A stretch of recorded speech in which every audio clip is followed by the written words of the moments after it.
NTA, Uganda in the reach. 24 hours a day, 7 days a week. You can watch NTA International live on your TV, computer, iPad, tablet and phone. Log on to visiontv.co.uk and click on Entertainment, then NTAI. You can also download the iOS or Android app on your mobile devices to watch NTA International on the go, anywhere in the world. NTA International.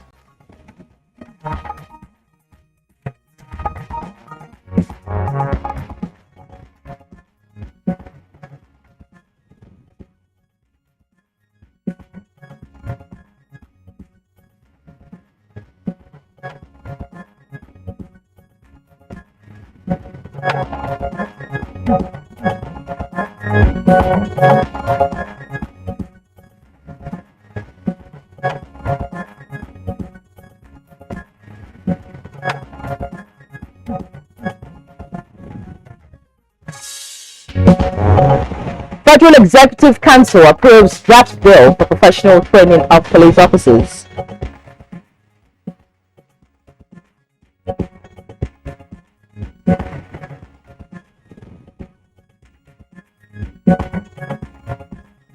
Senate calls for stringent regulation on indiscriminate importation and use of chemicals in Nigeria.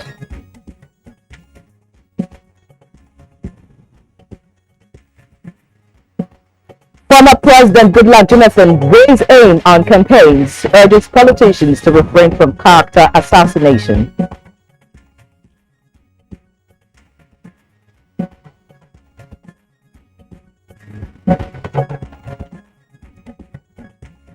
Good Morning Nigeria today takes a look at electioneering campaigns and information management.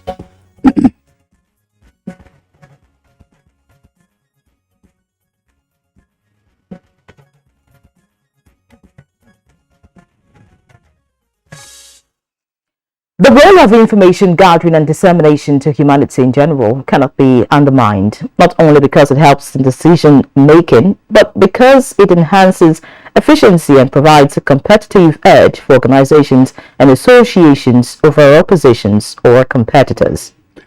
Well, effective information management usually will entail having access to reliable, high-quality facts and timely dissemination of those facts for the desired results.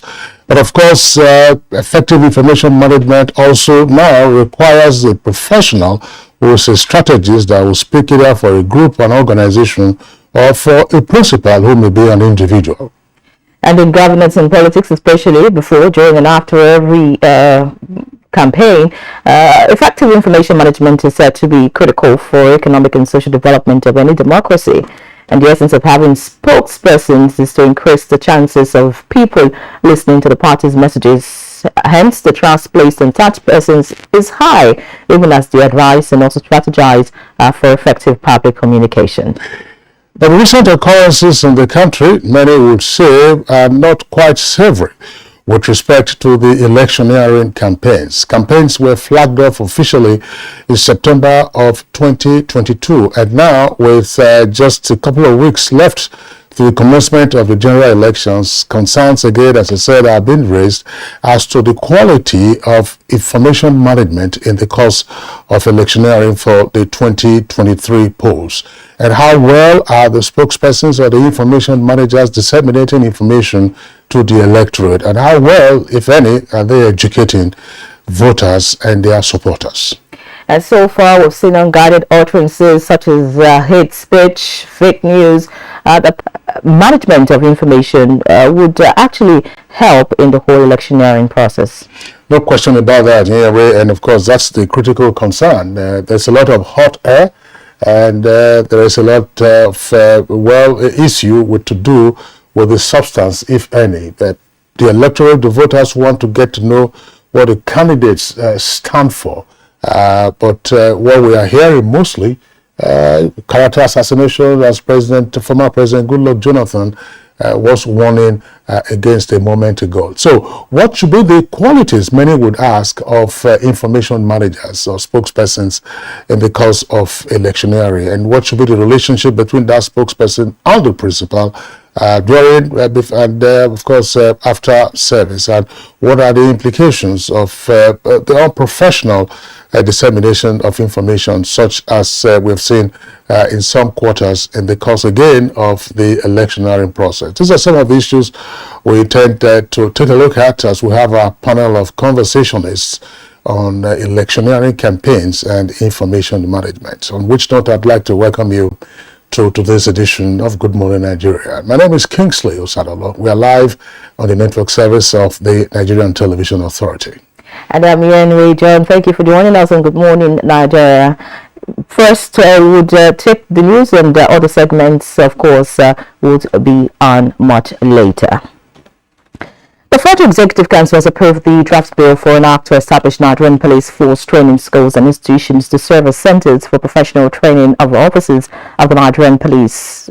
Equally, FEC also approved proposal by the Ministry of Works and Housing for the reconstruction of 44 federal roads with a total length of 5,554 kilometers and a total sum of 1.9 trillion naira.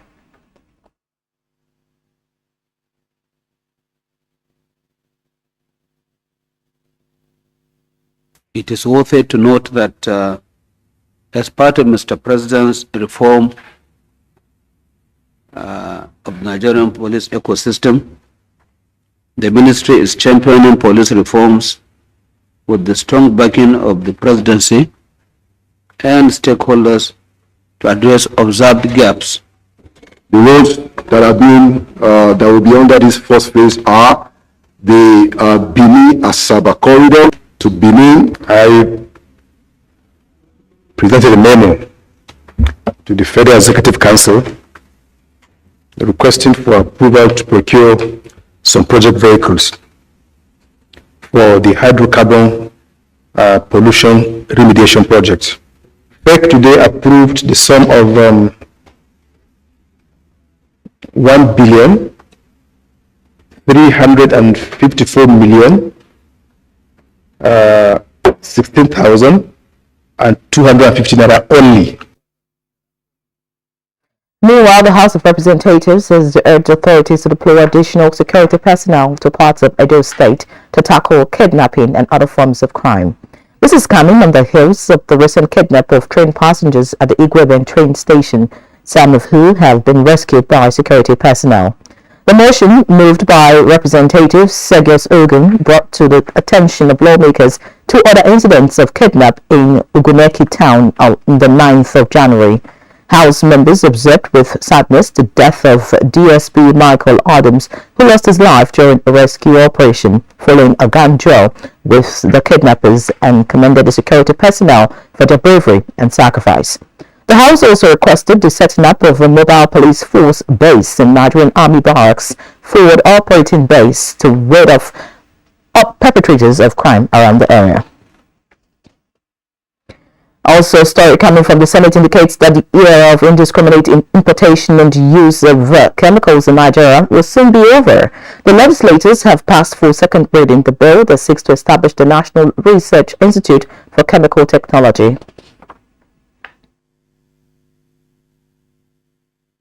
Effluent monitoring and control, both chemical, biological, man-made fiber technologies. If we look at our earnings, even some of the raw materials which we have them here, which we can research on them and make them processed here, are being imported. Our Research Institute for Chemical Technology exists in Zaria. And I thought what could be done is to amend the act of that institute to accommodate whatever is not done there. Away from the National Assembly now, the former president of Nigeria, Goodluck Jonathan, has called on politicians to focus their campaigns on marketing of ideas and not character assassination that will heat up the polity. The former president made this call during the inauguration of a 1.15-kilometer Afi-Ukotenge bridge in Mbo local government area of Akwa Ibom State.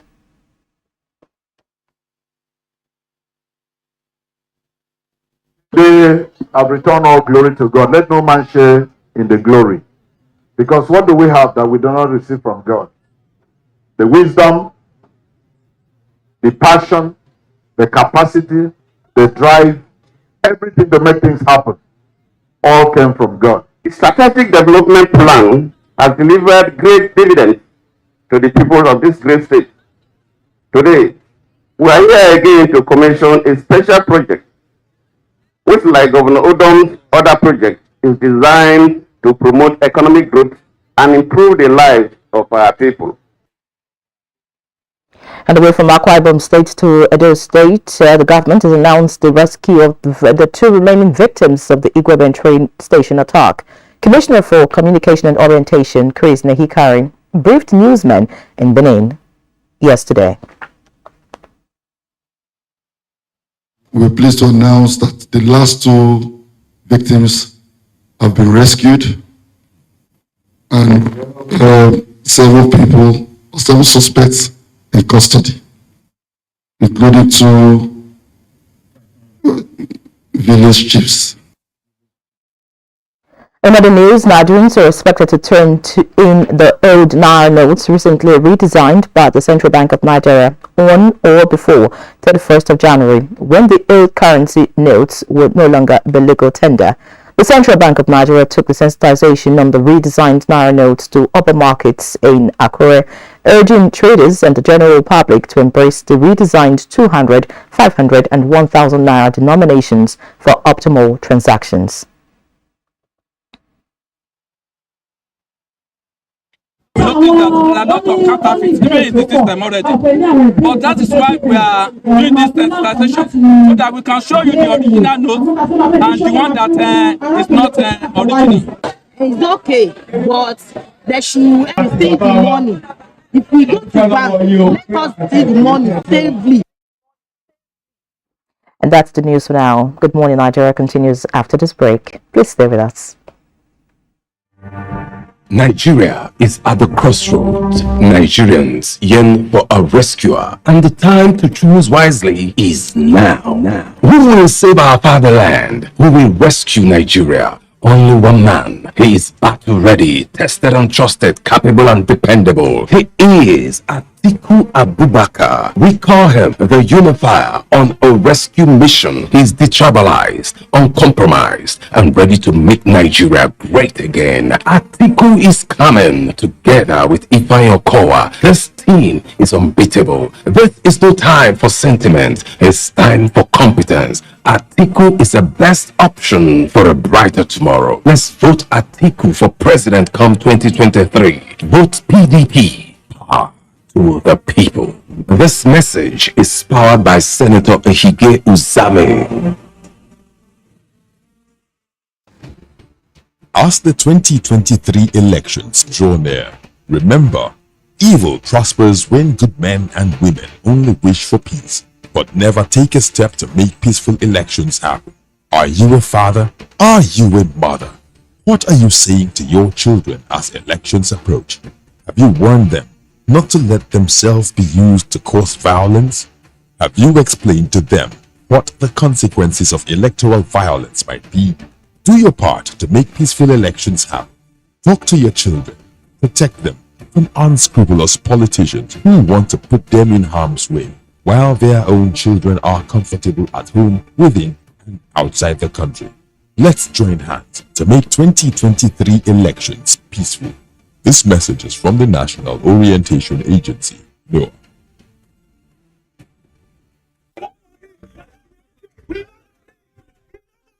What is happening? Your eyes are red. Your hand is a machete and a gun. See, I am angry and I can't even contain it. See, my guy, calm down, calm down. See, I have planned to go and destroy this fool's businesses in the city. I have to retaliate for what they've done at our place. They cannot take and have it now, never. If you destroy their business here and they destroy that of those close to you over there, especially that your brother who sends you steady cash, how would you survive? Would your dreams be on hold?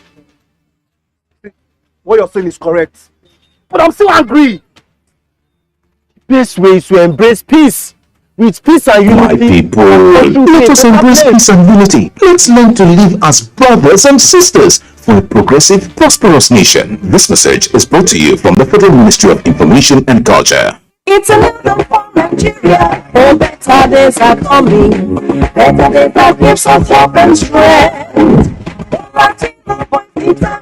To keep this hope alive, bring the smiles back to all Nigerians. It's a new dawn in Nigeria. Renewed hope beckons on our people.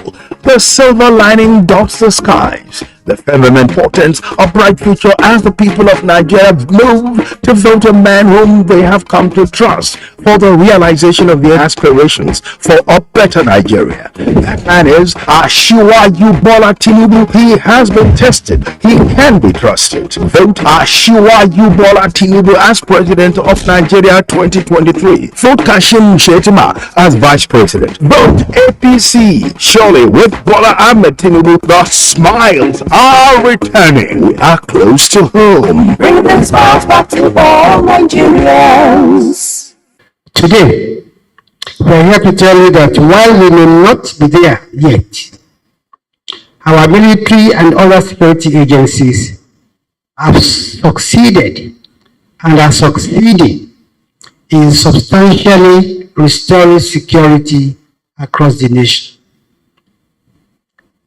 As far as the daunting security challenges we face are concerned, we can tell you that the worst is over. And never again will terrorists and bandits and their cohorts hold sway in our country. This message is brought to you from the Federal Ministry of Information and Culture.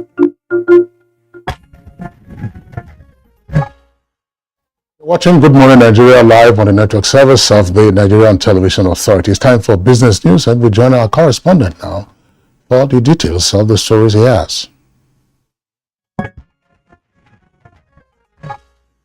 Oil prices slightly changed on Wednesday after giving up earlier gains as markets balanced worries about a possible U.S. recession amid optimism that the lifting of China's COVID-19 restrictions will fuel demand in the world's top oil importer.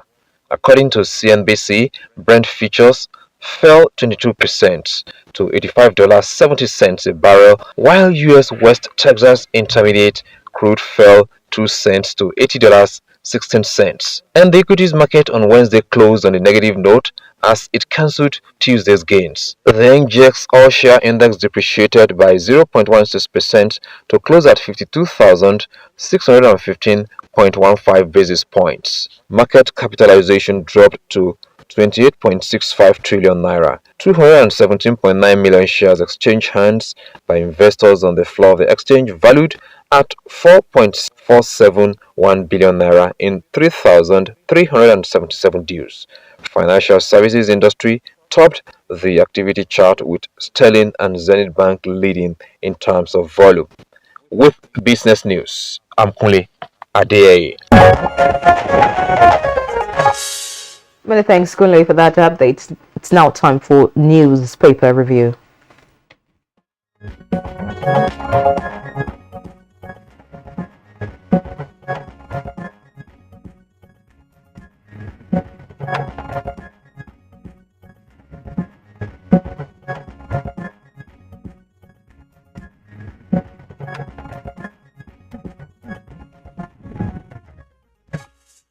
All right, newspaper reviewer Chukwudi Okoli-Ogbaja is here with us in the studios for today's edition of the review session. Chukwudi, good morning and welcome. Good morning, Kingsley. Yeah, how are you doing? Very well. Welcome. Good to be here. All right. You want to kick off or you want me to kick off? I think you should kick off. All right. So we have 3 newspapers. I will have 2 of them, Leadership and The Punch.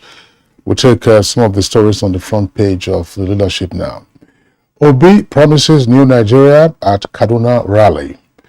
IGP not retiring to complete 4-year tenure.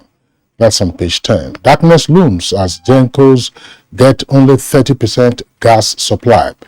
And then above that, which is immediately below the nameplate, it says briefing. That's the slug for that. It says trending. Ondo extends maternity leave to 6 months.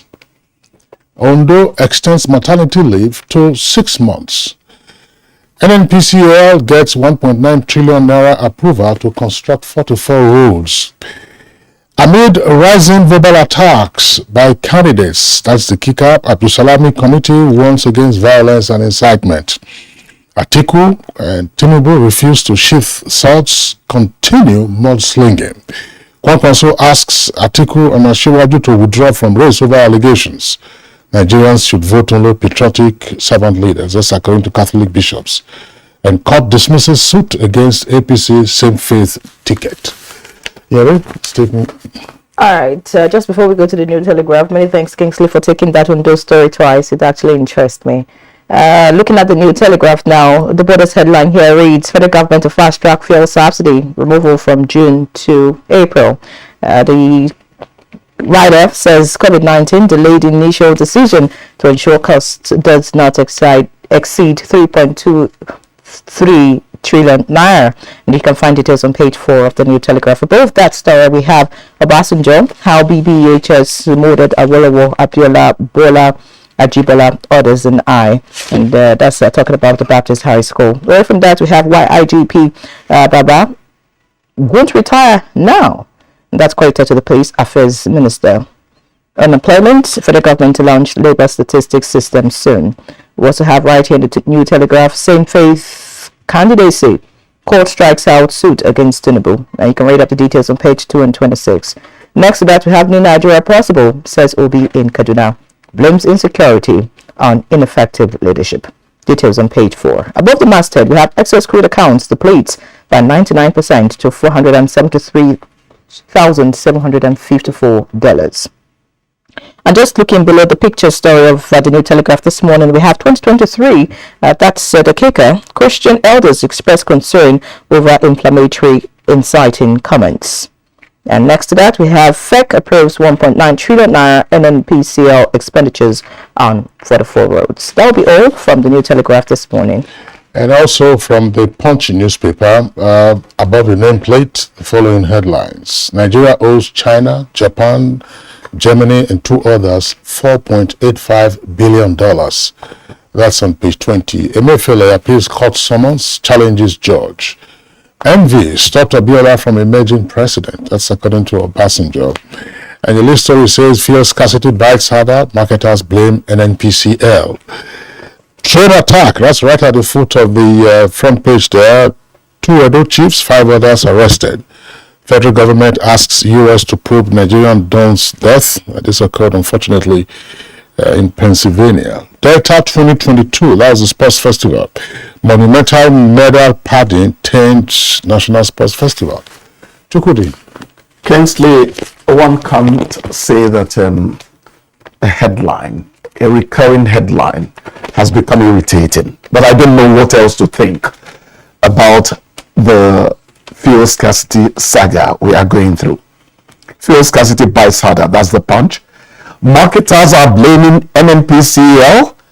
IPMAN, that's the Independent Petroleum Marketers Association of Nigeria, to sell petrol at 270 naira per litre. As the gap widens, the supply gap that is, NNPC GMD defense subsidy, oil production now 1.52 million barrels per day. And that's actually what interests me there more. Now, I managed to get fuel at NNPC Asokoro yesterday. I dare say that the line there is growing uncharacteristically long. If you don't have fuel, that's where you go for fuel. They're well supplied all the time. I'm letting you know, I'm not marketing for them, but that's the truth about that place. Now, my questions are practically same as what I have always been asking. These recurring instances of scarcity, why are they there? In fact, I should say, what is the reason for the unstable supply chain? Why the gap? Is it administrative lapses? Is it that we are not paying early enough for refined fuel to move from Nigeria? Is there a way that independent petroleum marketers can move close to major marketers in terms of access to fuel supplies? There was talk that the number of major marketers would move from single digit to double. Is it effected? The questions are legion. Now, if there is seeming unanimous agreement that the subsidy will go in June, you just read that is being fast-tracked. It's moving from June down to April. So it's going to come earlier.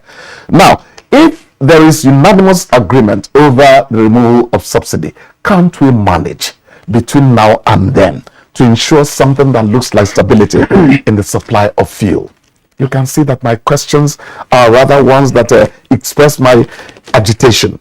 I'm sure that many Nigerians feel exactly the same way. Please, before you reply to that, if you are going to do that, 2 Edo chiefs, 5 others arrested. The police, I dare say, should do their investigation. We are not here to indict anyone when investigations have not been carried out properly. Let investigations run their natural course. Whatever is hidden would eventually come out in the open. That's how nature works. But maybe more importantly, let's ensure that all those who are still within the grip of these kidnappers are rescued. That's what I think should be uppermost on our minds.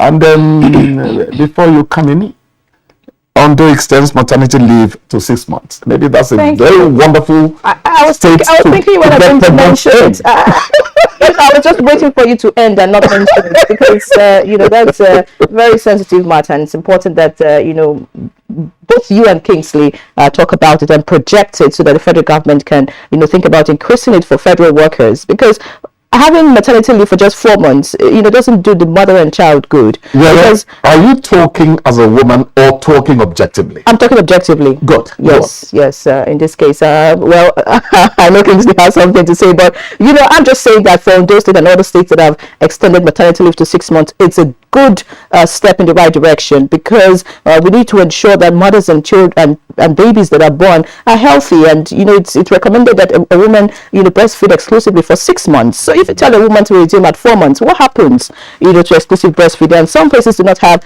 a creche or a place where a daycare where you can bring your baby and all of that. So there's a gap, and it's affecting the health of a lot of children much later in life. And I think that it's something that should be projected, and I'm looking forward to the federal government taking a cue from what some states are doing as regards before Kingsley comes in, let me make a confession. Motherhood is not easy. We're talking about having children now. Because my wife had a problem, there was something that happened. I now have to escort her to the market sometimes. And I found out the money I had been giving as chop money, as we would call it, has been grossly undervalued. Let me leave it at that. Well, I think that we all recognize the role of mothers and also of fathers in the family. Pregnancy is a very special condition, and on the average 9 months. Then thereafter you are delivered of your baby or your babies. And if you are in formal employment, of course, in the past, let's be clear about this. Maternity leave was for 3 months after delivery. 3 months. Some pregnant women could commence their maternity leave just before the EDD, that's the expected date of delivery. And later on it was said, no, that period seemed rather short, take it to 4 months. So it's now 4 months. Ondo State now says we're taking it to 6 months. If the argument is to enable them undertake exclusive breastfeeding, that's fine. But let's not overdo it. That's one other point I have to make. If you are in formal employment and you've had a baby, congratulations, but that should be no excuse for you not to get back to work. We're all sitting down here. We're all healthy people. I was breastfed for more than 6 months. I was breastfed. I won't go into details. If my mom is watching and she knows how long she breastfed me. Hang on a second. Let me say that. Our mothers, they will give birth today, 2 or 3 days later, the same day, after taking pepper soup and other things, they are walking. I wouldn't say that strong. Hang on a second. That's not about. No. It's not about strong or not. It's about time. It's about having breastfeed. You said, let me make my comments. So you made. But let me finish, and I'll also tell you. I'll give you opportunity to say yours. I'm saying previously it was the exclusive breastfeeding doesn't necessarily end after 6 months. Wait, that's what I'm saying. My wife takes it to 9 months. I was breastfed for more than 6 months. That's what I'm telling you now. I was breastfed for years. Are you listening to me? My mom, if you want me to call her, I will call her and she will respond to this point I'm making. You look like a man well breastfed. No, hold on. So let's not make it look like, it's because of breastfeeding, you make maternity leave 6 months. Look, in some jurisdictions, you have seen that men are also given paternity leave. Because once a baby arrives, I mean, there's a change. I don't want to use the word destabilization. There is a change in the rhythm of the home. Even you as a man, you can't sleep well.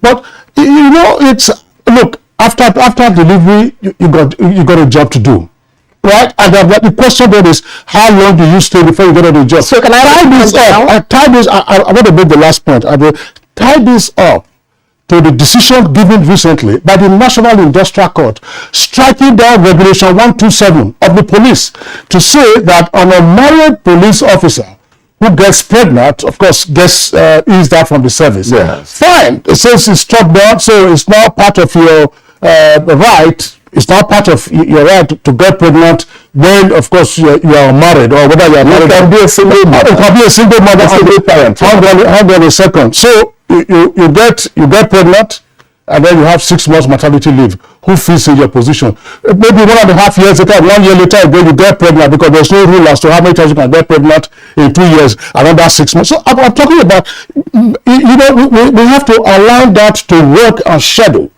All right, I'll just respond to you quickly. First of all, respond at length. Okay. Please define the direct. As regards the period and now, there are two different things. Because the schedule of women these days, especially those in formal employment, is very different. Just imagine, for example, someone in the media space. I mean, a woman has to come to work, say maybe like 4 a.m., 5 a.m., for example. Say you have a schedule at 6, and then sometimes you don't leave the office till about, say, 11 p.m. All right? So what happens to your child? Because of the long hours, those days, our mothers were maybe farmers or, petty traders or, something. I mean, they could carry their babies to their place of work. There are some places of work at the moment in this country, they don't allow you to bring your babies to the office. And they do not have a creche. They do not have a daycare. So if you want mothers to come to work, say after 3 months or even after 1 month, because it's not an issue of strength. Because I think that we still have women who are strong, who are able to resume work even a week after delivery. That's not the issue. We're talking about the care for the child. So do we have spaces? If we can make it a legislation that every workspace should have a space for babies. That way you can ask the women to resume at any time, because we know that the woman is close to her child and can attend to that child. So that's the issue here. And then comparing, the fact that, okay, well, those who are married or whatever, it's not about marriage now. You can have children if you want, whether you're married or you're not married. And then the number of children a woman wants to have is her right. If she decides to have babies every year, although medical experts do not, advise that, I mean, it is her right. That's why she's a woman. That's why she's not a man. Okay. So I mean, Kingsley tried to say that, after 6 months, a woman gets pregnant again. I mean, if she wants to have the number of children she wants to have, she has the right to it. And it shouldn't be that. As much as we want to take into consideration the things that the woman really goes through, particularly in these times, man hours should still be considered. Maybe I should say woman hours. My point is, then every workspace should have a daycare or a creche or whatever it is where a woman can bring her children to. That's a point. Well, that does not exist. If that does not exist, yes. I mean, if it's not a law, I mean, it has to be a comfortable place. Again, there should be standards to it. If that does not exist, it will not be right to ask a woman to resume work, say maybe 2 months or 3 months after delivery. And the truth is, nobody said, no, I didn't say that a woman can opt to give birth, to get pregnant after 6 months after delivery. I didn't say that. I said, look, the Ondo State now says 6 months not just on those states. Whichever state, 6 months maternity leave. And I'm saying 1 year later, after that delivery, the woman gets pregnant. And then, that's fine. That's the work of a man. The man who is performing that duty. No question about that. No question about it. But if you are at work, you also have to consider the fact that you are at work. So you have to balance it.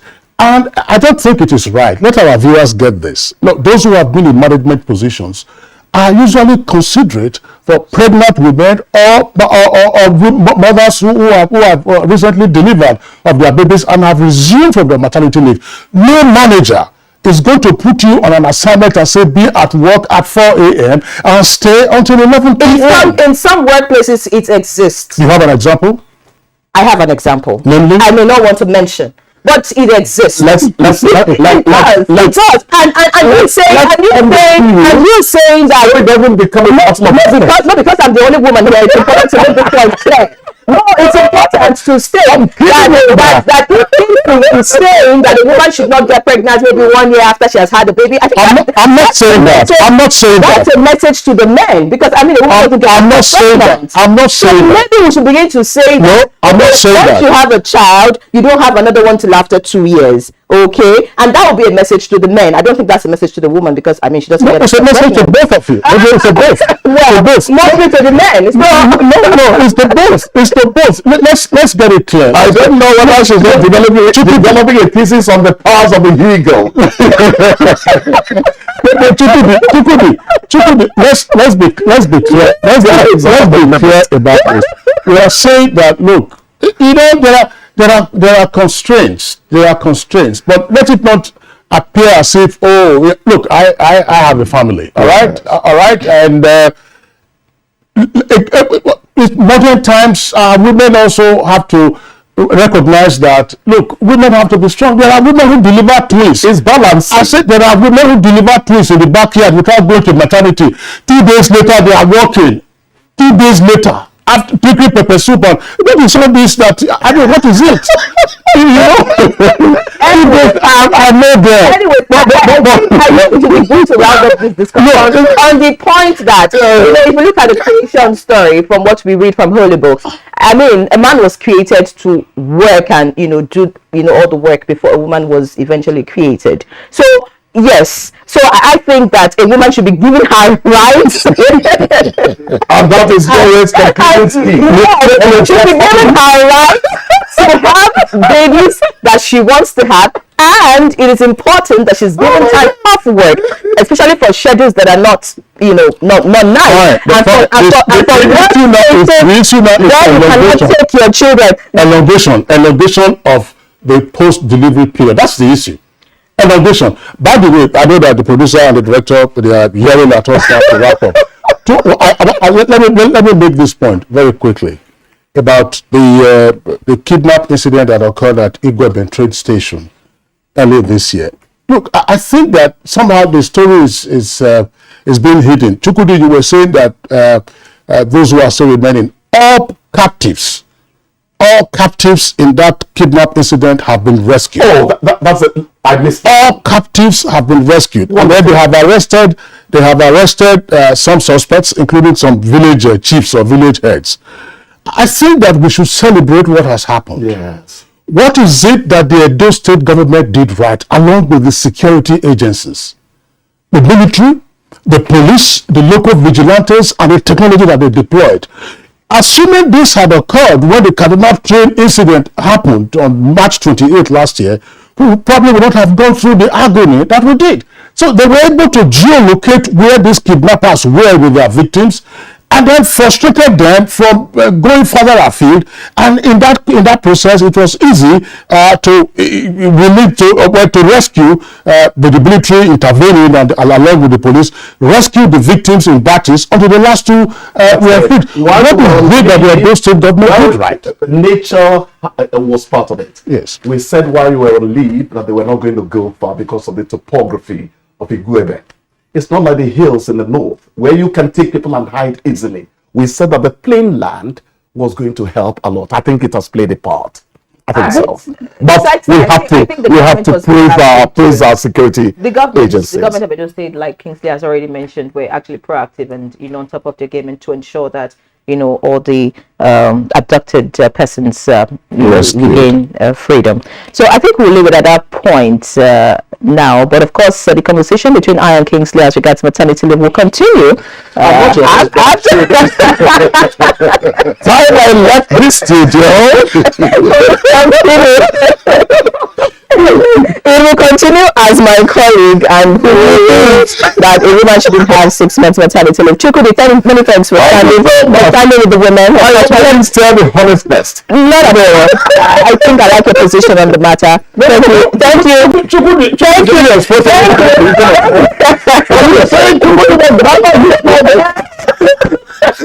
Many thanks, Chukudi. Looking forward to seeing you again tomorrow. Take a break now. When we come back, we shall get to the discussion proper on Good Morning Nigeria. Stay with us. It's people they say.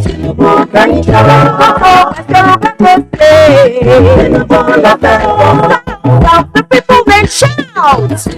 We want all our country people they talk with one voice. Them say that Asiwaju Bola Tinubu them want as president of Nigeria for this president election. Asiwaju Bola Tinubu na the man wey we all know and see all the good work in dey do for the country, especially when in the governor of Lagos State. Now when God use turn Lagos to the best state for Nigeria. Today, many people all over Nigeria they like to go Lagos, go settle down for business and better life. Because of the good work wey Bola Tinubu do. People of Nigeria, as Asiwaju do for Lagos, now so him ready to do am for the whole country. Vote Asiwaju Bola Tinubu for president of Nigeria. Vote Chief Shettima as vice president. Vote APC, the party wey get broom. The violent and criminal activities of indigenous people of Biafra and its arm wing, the Eastern Security Network, present the greatest threat in the Southeast zone. However, kidnapping for ransom, armed banditry, communal clashes have been some of the security threats that bedevil the region. Accordingly, joint military operations are being conducted in the Southeast to overcome the threats and to entrench peace and security.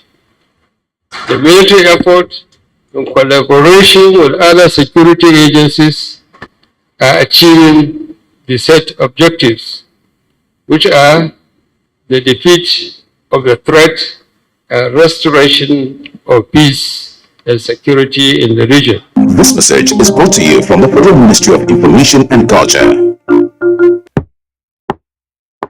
Time don't come for every man to fight for the soul of we country Nigeria. Now who go save our fatherland? Who go rescue Nigeria? Now only one man is stand gidigba and he ready for the battle. Now man we fit trust Kanpe, he get experience, he get sense, and we all know him. He name na Atiku Abubakar. We dey call him the unifier, and him job now to save the country and bring our people together. He get Nigeria for mind and he ready to work make Nigeria safe and better again. Atiku dey come together with Ifeanyi Okowa. This team na helele. This no be time for sentiment or paddy. No, this na time for competence. This man sabi him job wella. Atiku na the answer and solution for a brighter and safer tomorrow. Make we vote Atiku for president for 2023. Vote PDP. Power to the people. Na Senator Ehige Uzame dey bring una this message. Introducing an all-time mega offer. Get over 50% discount in the Airtel Home Broadband mega offer. Buy a router for just 10,000 naira and get up to 240 gigabyte or a MiFi for 5,000 naira and get up to 125 gigabyte bonus data. More data, more you. Reliable home broadband by Airtel, the smartphone network. To every politician, as the campaigns gain momentum and passions begin to rise, Remember, the errors of your opponents do not make you a success. Do not run down your opponent and inflame passions to violence between and among your supporters. What counts is what you plan to do for the electorate and how you intend to relieve their sufferings and bring succor. Nigeria is in dire need of patriotic leaders at all levels, leaders who will make national development their priority. Concentrate on telling the electorate what you intend to do when you get into office. Focus on making your vision clear to the electorate. Don't engage in verbal abuses, fake news or speeches. Keep dealing with issues that will bring progress. You win the hearts and minds of the people by being above board, by being civil, patriotic, and showing empathy. Let's join hands to make the 2023 elections peaceful. A message from the National Orientation Agency. Watching Good Morning Nigeria, the network service of the Nigerian Television Authority. Now, before we begin our conversation, which is on electioneering campaigns and information management, we have a backgrounder put together by our correspondent, Joseph Hossein.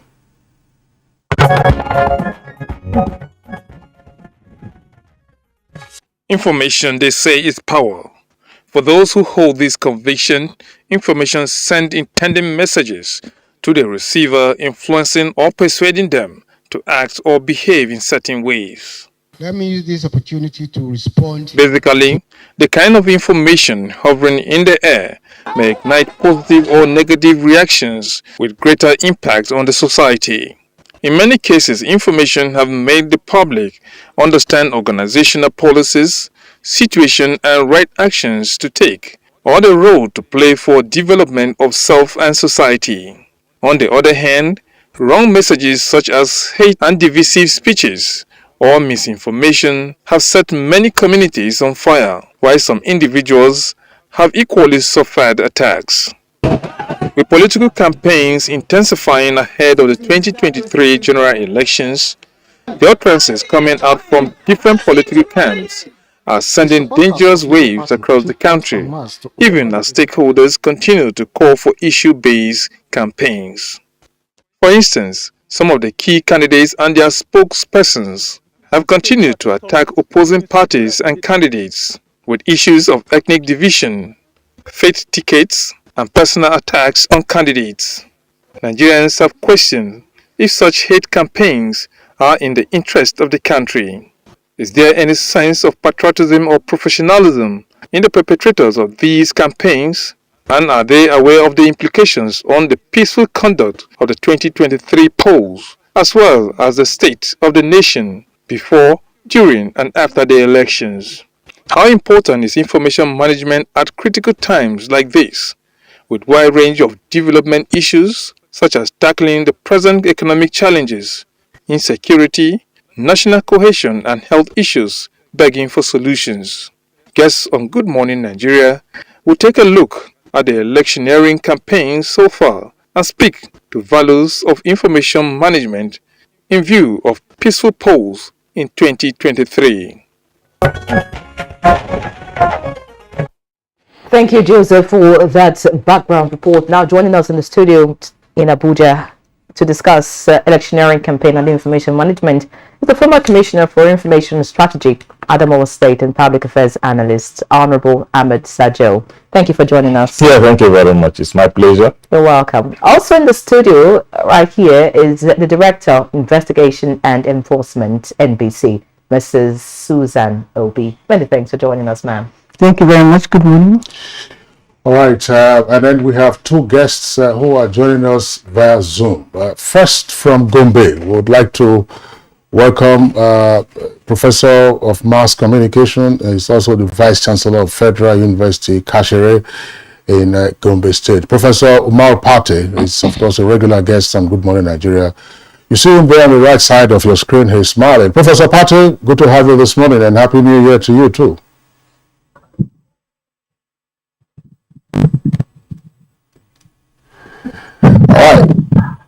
All right. We have some delay there from his connection. And on the left side of the screen, a moment ago, also with us via Zoom, is a communications strategist, journalist, and scholar.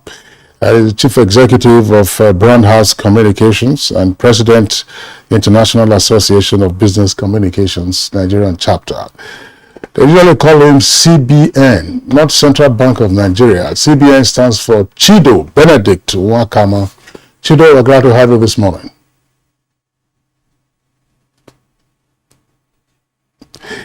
All right, madam and gentlemen, we are glad once again to have you as guests discussing a very sensitive topic that our correspondent in the background report led us into, that namely in this time and season, are we getting the proper information management? Ahmed Saju.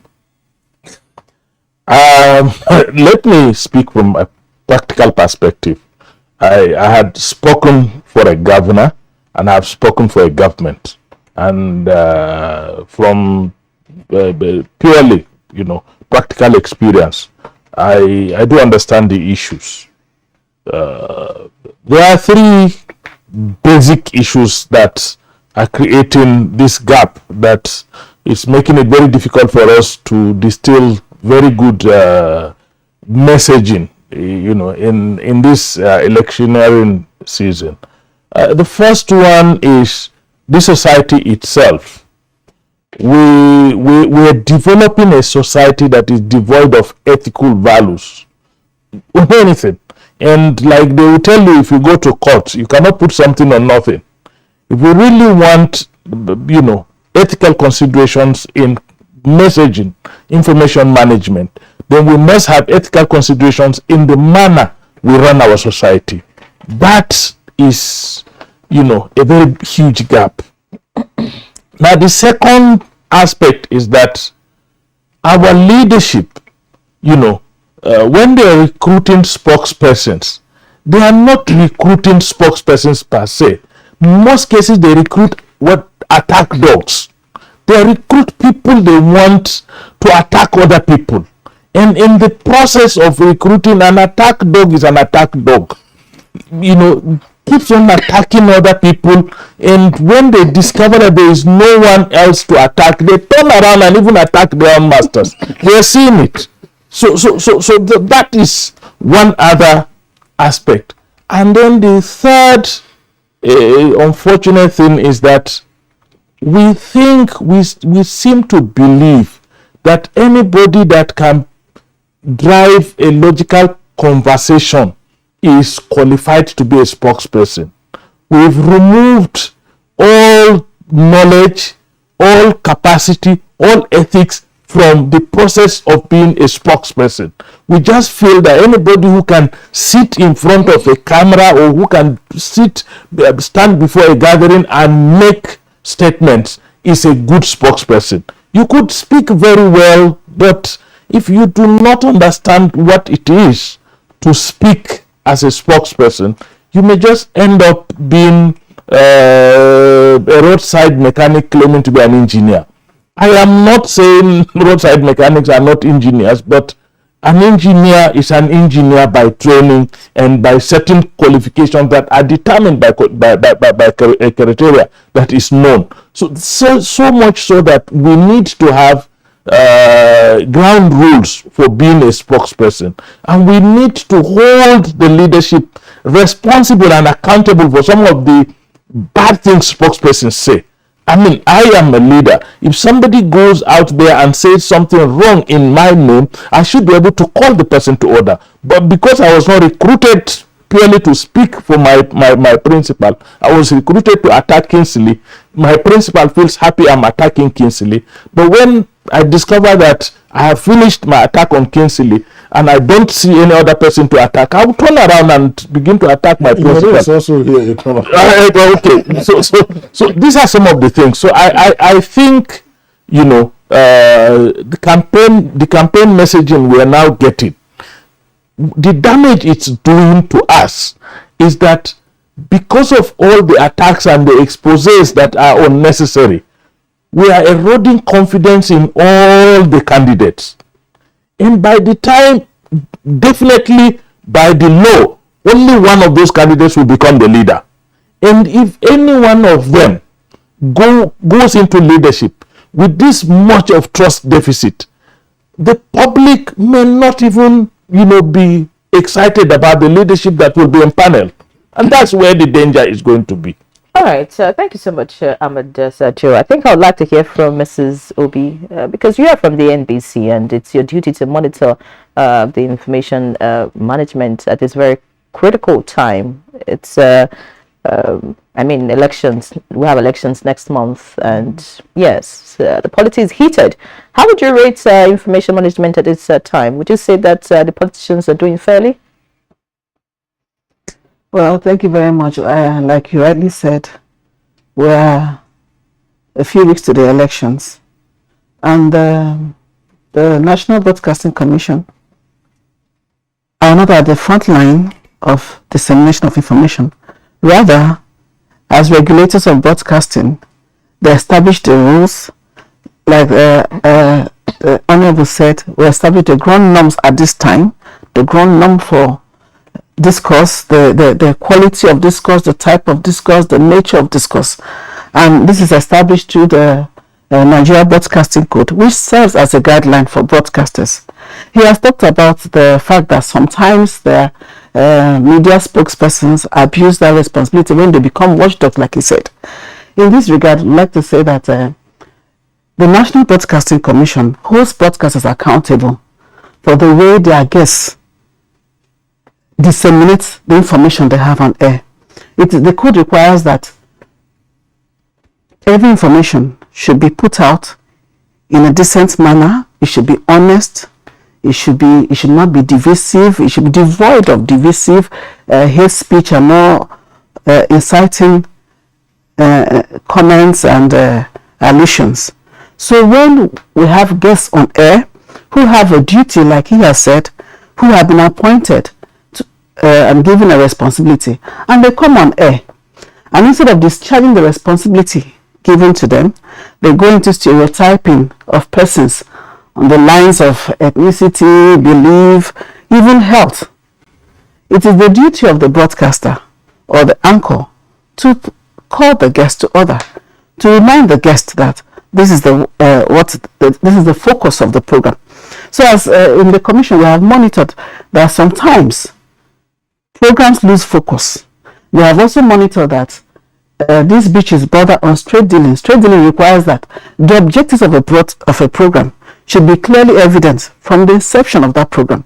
And we have seen that there are times when even request programs that should naturally be seen, maybe a self broadcast request programs, but request programs also are presented. Political programs are presented in the guise of request programs. We monitored that some time ago in one of the elections. During the bar period to the election, there was a request program on the station. And they had this, it was even a children's request program. And the children said, okay, we want to play, we request that music be played for our uncle, for the listening pleasure of our mummies and daddies and this, that. And the presenter said, went ahead to play a music. He said he's going to select a music for the children, and they had this music. Forgive me. He said, so that was the music they played, and it was the 24 hours bar period to that election. So there's a lot of responsibility on the broadcaster now. Guests, they have all kinds of guests who come on air, and they are passionate about what they do. But the onus is on the broadcaster, who knows that that the person who has the mic is in control. But then the broadcaster should call them back, bring them back to focus, and say, even if it does not matter who the guest is, say, with due respect, this is the focus, and draw them back to that focus. All right. Thank you very much, Susan Obi, for the initial comments you've made. We'll return to you to interrogate further some of the examples that you have already cited. Let's now join Professor Omar Opate for its comments. Professor Omar Opate, do you observe any worrying feature of the absence of strategic information management in the lead-up to the 2023 elections? And if so, what are you seeing? Thank you very much. Nigeria? Well, I am not surprised at all And I don't think I've seen anything that is strikingly different from what we have observed in the past. If you have been following electioneering campaigns in Nigeria in the last 15 years or so, what we are seeing today is just a replica of what we saw in the past. I remember after the 2015 elections, the National Broadcasting Commission, NBC, commissioned some of us, I think about 4 or 5 of us, to do a study on the prevalence of hate speech in the contents of electioneering broadcasting or something like that in Nigeria. We did the study, and almost every media organization you can think of in this country was guilty in a way, based on the template provided by the NBC. Even the leading federal institutions were engaged in the broadcast of some of these hateful speeches regarding opposition candidates. So it's not anything surprising. And if you look at the kind of politics we are playing in the country, populism politics, politics of sentiments instead of politics of issues. And again, series of studies have established that a lot of our political campaigns are hardly based on issues. They are more on issues of sentiments, and then of course our fault lines. Candidates sometimes don't even have anything to say other than to come and remind the people about the differences that exist among them, about some of the faults in our diversity and that kind of stuff. So these things are understandable for a number of reasons. One, with the advent of the internet, it has given opportunity to almost everyone to be able to be a controller and supplier of information. Unlike in the past, when the monopoly was restricted to some few institutions, today, like I've said, the internet has open or democratized access and democratized also dissemination. Then you have, again, the ease at which people can have access to the equipment or the instruments of disseminating information. With the evolution of information and communication technologies, with your handset, a cheap Android with a cheap data of 100 naira, you can disseminate whatever kind of information. You are the reporter, you are the editor, you are whatever you are, and then you sit, cook, or manufacture whatever information that is in line with your thinking, and just in the next few minutes you are online. I am not even so much bothered with the broadcast media, with the established broadcast media organization as such, or even our newspapers. There will always be some controversies here and there. After all, it is a competitive kind of politics. But I am much more worried with the online media, where our young people are hooked onto, young people who do not know much of Nigeria, young people who hardly read other sources of information, and then people take advantage. I don't know if you have heard the latest report of a study done by the BBC disinformation team. Yesterday it was on the news, where they reported that big politicians in the country hire online influencers, give them big money up to amounts like 20 million naira and above, for them to cook up information that are damaging to opposition candidates. Go to the BBC website, the story is there, you will see it. And there are concrete evidences where some of the influencers cooked information, connecting some of the candidates with other Boko Haram teams or some other terrorist organizations, or questioning their health status, or raising some other personal details that are of less consequence perhaps to what we are doing. So, and if you sit down to do a critical analysis, almost every group has questions to answer on this kind of thing. You know what some of the politicians do these days? They have what we call situation rooms. And in these situation rooms, people are hired, people who are good in controlling the internet, I mean in dealing with the internet, they are hired, they are given huge sums of money, and they are given the liberty to cook, manufacture, and distribute information of whatever type against certain candidates in the country. You don't need an investigator to tell you all of these things. Once you are regular on some of these platforms, you will see how these things are being done. The only thing is, the onus is on our political parties also to sit and organize their information dissemination mechanisms. But some of them will tell you, well, it is a game. Whoever that can beat his or her opponent using whatever information style that is available, why not? But then there are questions we need to answer, and like Ahmed Asajo earlier said, it's issue of morality, issue of values. And in a country as big as ours, these things are not so, are not surprising. And this is even the mindsets and the way we take politics in this country. We think politics is almost everything. And our mindsets, our attitudes towards the distribution of power. And because of that, the ends should justify the means. Whatever instrument we can deploy, we deploy. So it is not a matter of just a day or two. And a lot of institutions are also involved in this business. There are people who should be calling them to order. They're not doing their job probably. So I'm not surprised at all. Very much, Professor Pate. Chide, I'm sure you have listened to all our guests speak this morning. Of course, the fingers are pointing at the spokespersons and those who are supposed to manage information, either for political parties or for politicians. Chide, this is your area of expertise. I'd like you to tell us why is it looking like spokespersons and people who are supposed to speak for politicians and political parties, why are they moving away from what is right, just sticking with the issues, dealing with it, talking about what they have to present to Nigerians, and then moving to other things like hate speech, and then trying to paint the other political party or politician in bad light. Why are we moving towards this trend? Thank you. Good morning, and thanks for the opportunity. The first thing is, what are they supposed to do? Do they understand their brief?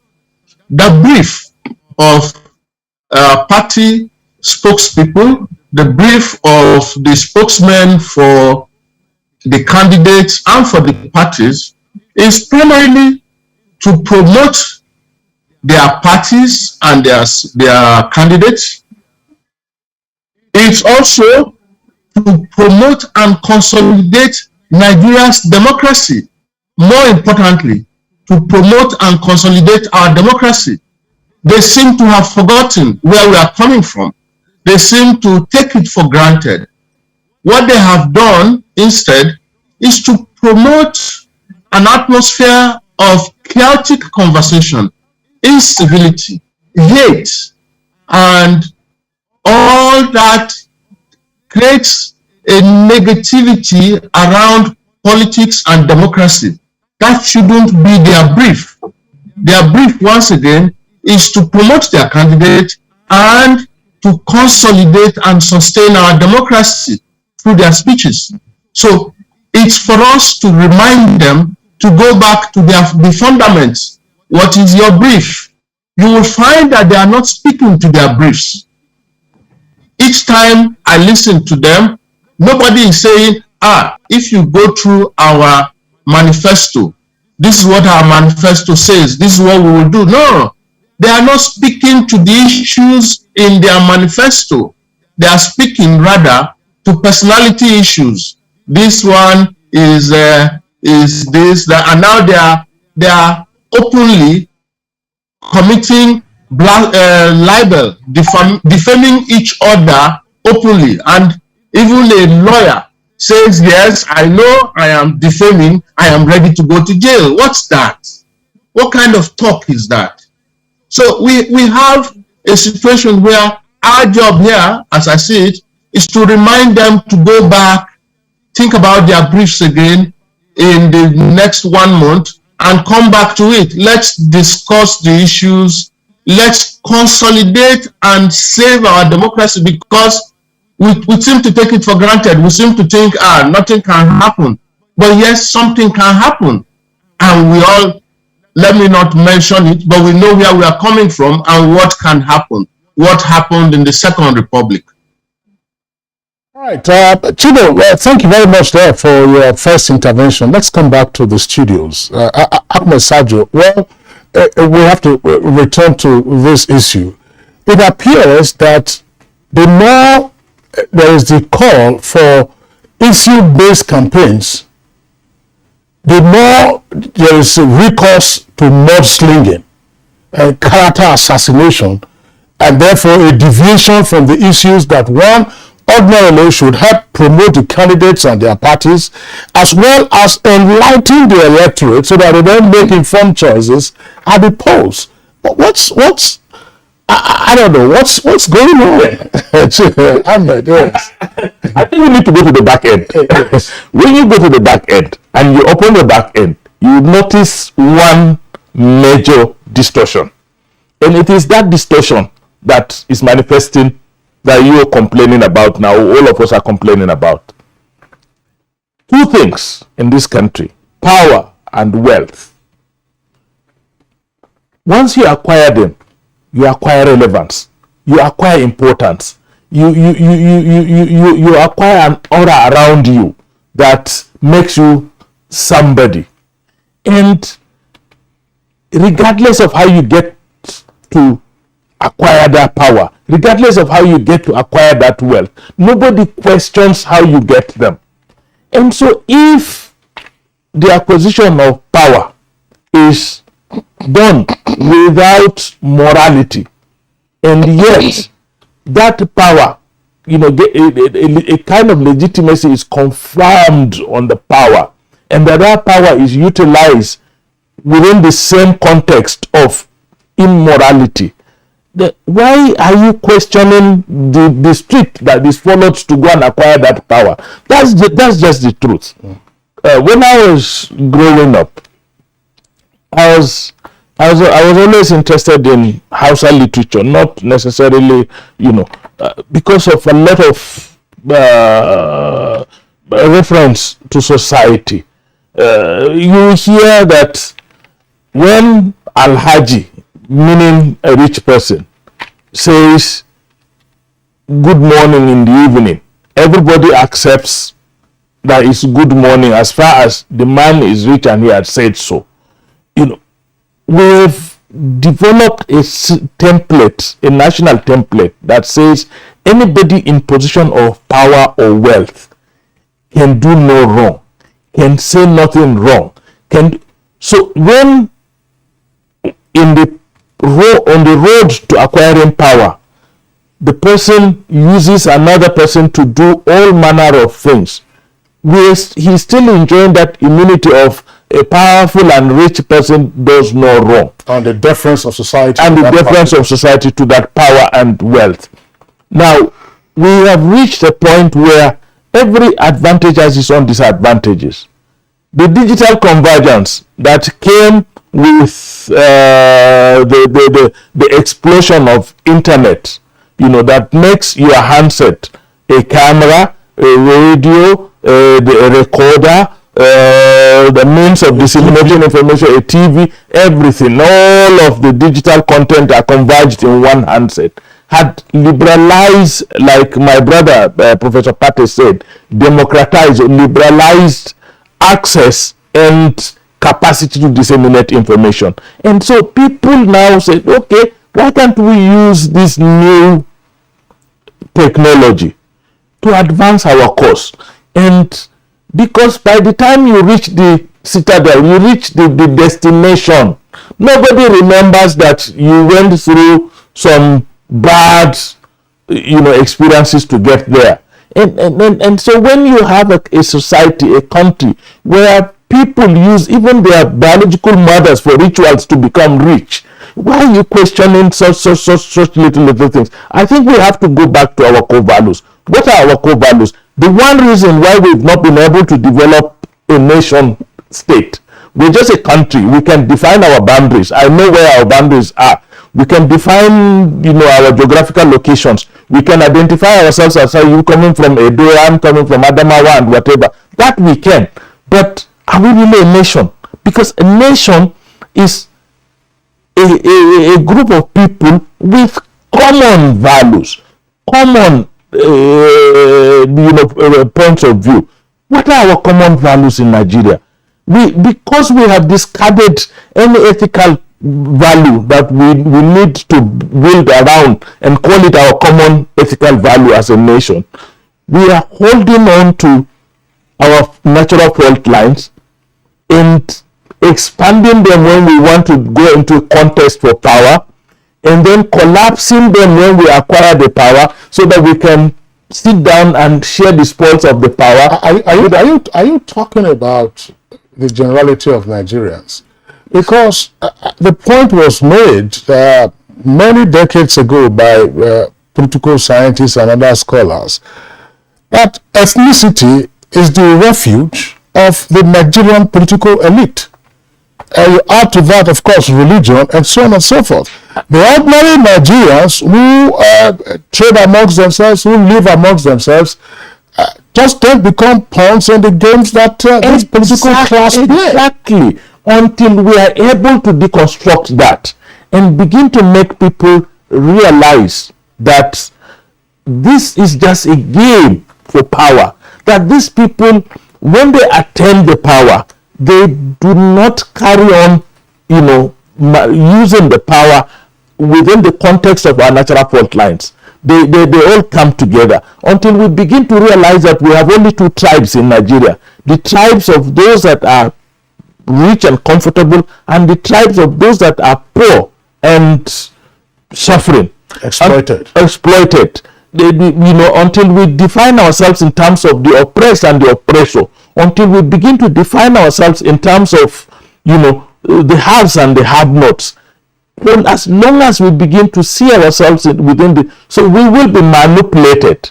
The larger society is manipulated to feel insecure. Most of the times when people rush to the enclaves of their ethnic enclaves or their religious affiliations, it's because they've been the information has been so manipulated that makes them feel insecure outside that enclave. Okay. All right, Sergio, thank you very much. All right, so I'll just quickly go to Mrs. Obi. When you spoke earlier, you talked about the fact that the NBC regulates the media space, broadcasters, what they allow to go on air.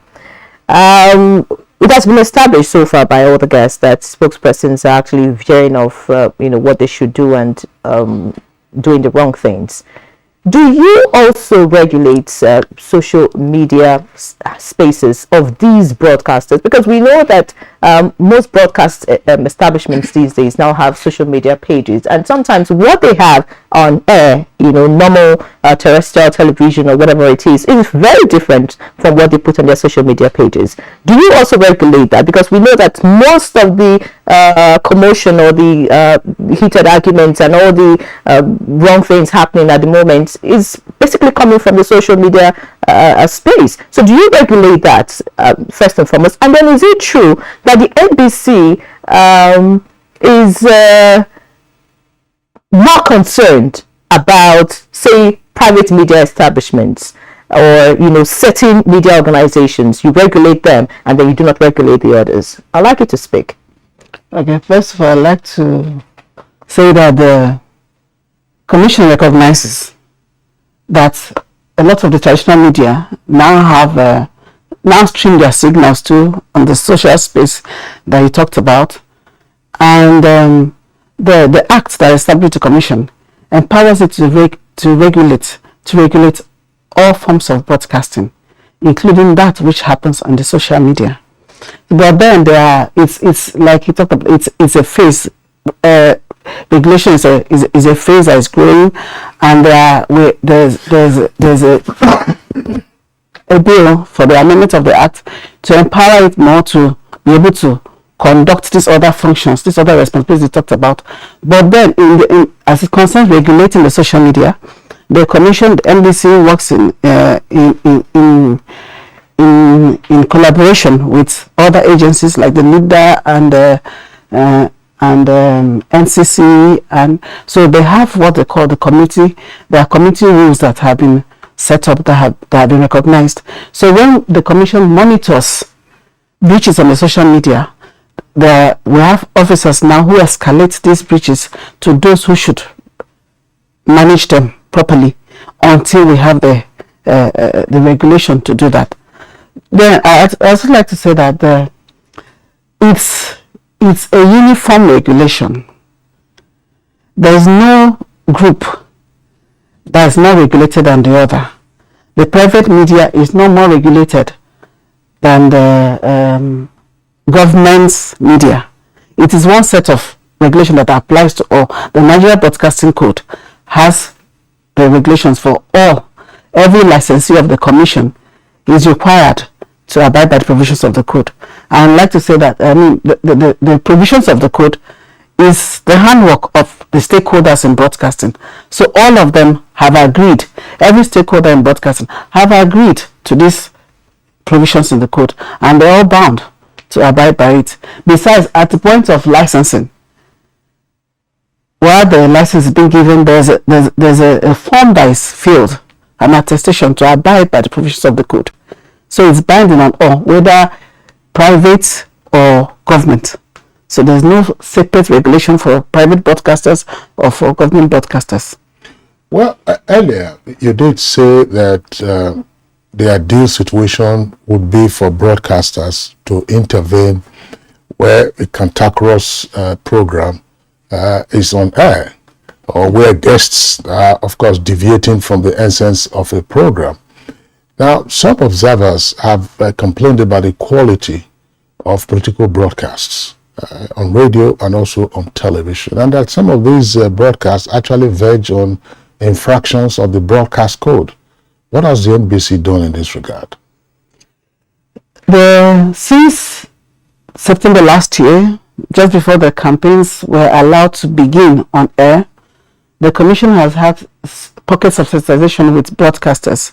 We held in Kano, in Lagos, in Enugu, and in Abuja. Last week, we also at Sokoto, where there was a political parley too. So, and then there's these guidelines on political broadcasting, tips on political broadcasting that should serve as spot reminders to broadcasters. The Commission has monitored, irrespective of this, we have monitored that there are some stations that appear as one-party stations, where there's just content of one political party and the adverts that are aired. In fact, one of the news, a certain station had 30 minutes of news time and 17 minutes was devoted to one party. Then another party, news on another party was brought up, but and there were pictures, and it was frozen. We were shown frozen pictures. What did the NBC do? The NBC wrote. The NBC has called to order. At this point, the NBC has been reminding. The NBC has a unit that is established in the Commission that escalates issues arising from political broadcasts, so that we take immediate action once those issues are escalated to that unit. So we are keeping tab on stations and ensuring as much as we have the reports, and we also encourage. That's what the Commission encourages, that reports should also come in from individuals who feel who are affected or who are affected by the broadcast that's on air. So they should also report to the Commission. So sometimes we'll go for these engagements. That's when we hear that some stations do not allow content from another party. But is NBC aware that some political parties are not as active as some? You know, I know that, there's some political parties that are always in the forefront. They have a lot of activities going on. They're willing to pay for airtime. They're willing to, come on your program and, do jingles. Some of the stations, survive on how they can generate revenue. So if another political party is laid back and not willing to, come on air to do whatever it is that they have to do, whether jingles or be on a program or whatever, do you now hold the media station responsible for that? No. But the code says that equitable airtime. Equitable recognizes that some political parties are not able to generate same quality and quantity of airtime as other political parties. But then there should be that provision that all parties have access to this medium. That's why it's equitable, not equal. So they recognize that there are some political parties that are more active than others. But then, those ones that are not even active, that are trying to be active, they should also be allowed access to the platform of the broadcaster. Are you also aware that some political parties choose the media outfits that they patronize? you talked about some stations being one-party stations. Are you aware that some political parties would not just take their jingles or appear in certain stations just because, maybe they don't want to be seen on that particular station? So what, I mean, how because yes, because sometimes you sanction the media houses, but it may not be their fault. All right, it's true that some political parties prefer to appear on certain stations than on some others. So I mean, that is different. As it concerns news, the broadcaster is a news hound, and then goes to look for news. So the matter of choice is now for that party. But as the broadcaster gets news, his bit at this time is to expose the populace, expose the audience to various types of information, all aspects of information. So in the course of doing that, he avails that populace, he avails his audience of happenings by those parties that will not ordinarily come to them, like you have said. They may not ordinarily come to them, but they also have information on them. And this information is put out not to the fore for people so that they make those desired choices that should be made at the end of this time. All right, and also we have gatekeeping function. The media has its own gatekeeping function to say this is what we would take, this is what we wouldn't take, and this is how we would balance and all that. Let's return to our guests who are on Zoom with us from Lagos, Chido Wakama, and from Gombe, Professor Umaru Pate. I want to first go to Chido before we return to Professor Umaru Pate. Chido, well, earlier you talked about the fundamental role of a spokesperson. That's to say that, in the political season, this is what a spokesperson should focus on: promotion of the party and candidates, as well as ensuring the health and survival of our democracy. I'm just wondering, what do you think is amiss now? I think Sergio touched on it from his own perspective. That are we seeing an erosion of professionalism in public relations, such that everyone believes that he or she can be a PR person? And if you take political strategic communication as just a slice of public relations, everyone just thinks that they can get on the bandwagon and then start spewing the kind of things that we'll be hearing since. What is the profession facing with this? Thank you. Many issues. First, what is the problem right now? At least two or three things. The content and tone of messaging by the political parties and their spokespersons is below par. It leaves a lot to be desired. People are wondering what's going on. So, and then there is a matter of what values are you communicating. The political system helps to communicate the values of society. So what values are they communicating? By saying that we are quarrelsome people, we are people who do not deal with issues, we are people who just fight, who just bicker. There's a lot of bickering at that level. Is that what we are at secondary school level? Students learn to debate. There's no debate going on, none at all. So why is that so? Why this is that then goes to the question that you have raised, the premise. Part of the challenge is the lack of professionalism. They have engaged persons who do not have the faintest idea of what public relations is all about, what public communication is all about.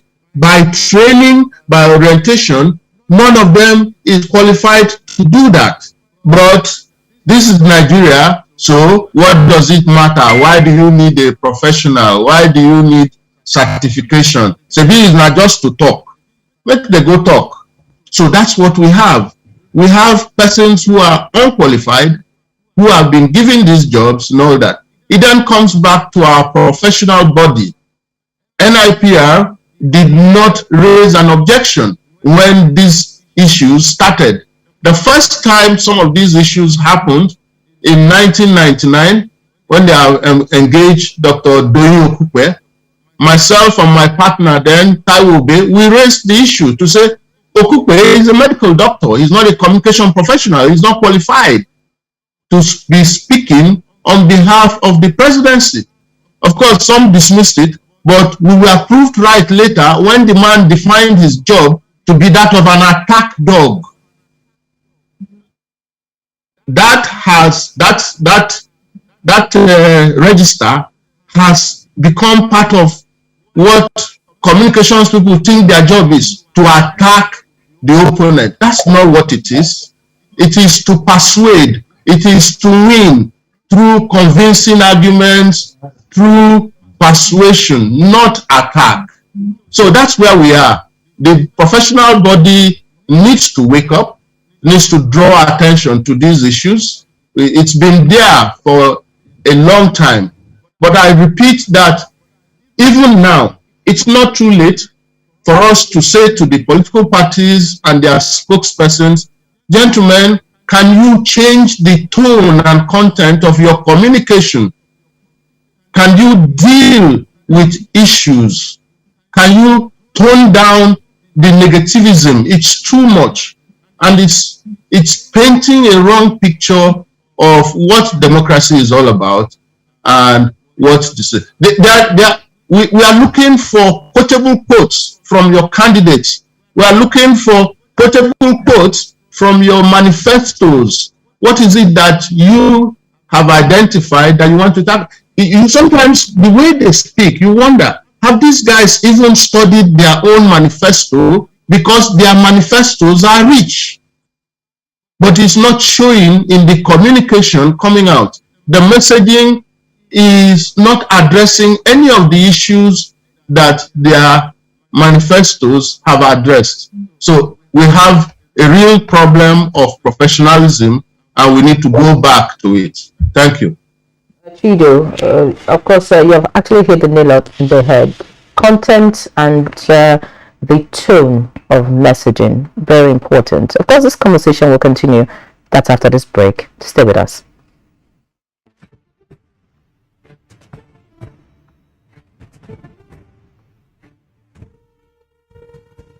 Finally, the hero of Nigeria's democracy has arrived. He shall usher us into a new phase of development, peace, and prosperity. He is the father of the new Nigeria, His Excellency President Muhammadu Buhari, DCFR. Welcome to another season of giving Nigerians hope yet again. We are sure of a great future for both ourselves and generations yet unborn. We look forward to your leading us as a nation to our manifest destiny. Though the challenges against us as a people are many, we know that your leadership shall set us on the right path to our greatness. A new dawn beckons on us all, and having you as our president is a precursor to this. Thank you for believing in Nigeria. This message is from the Nigerian Television Authority, NTA.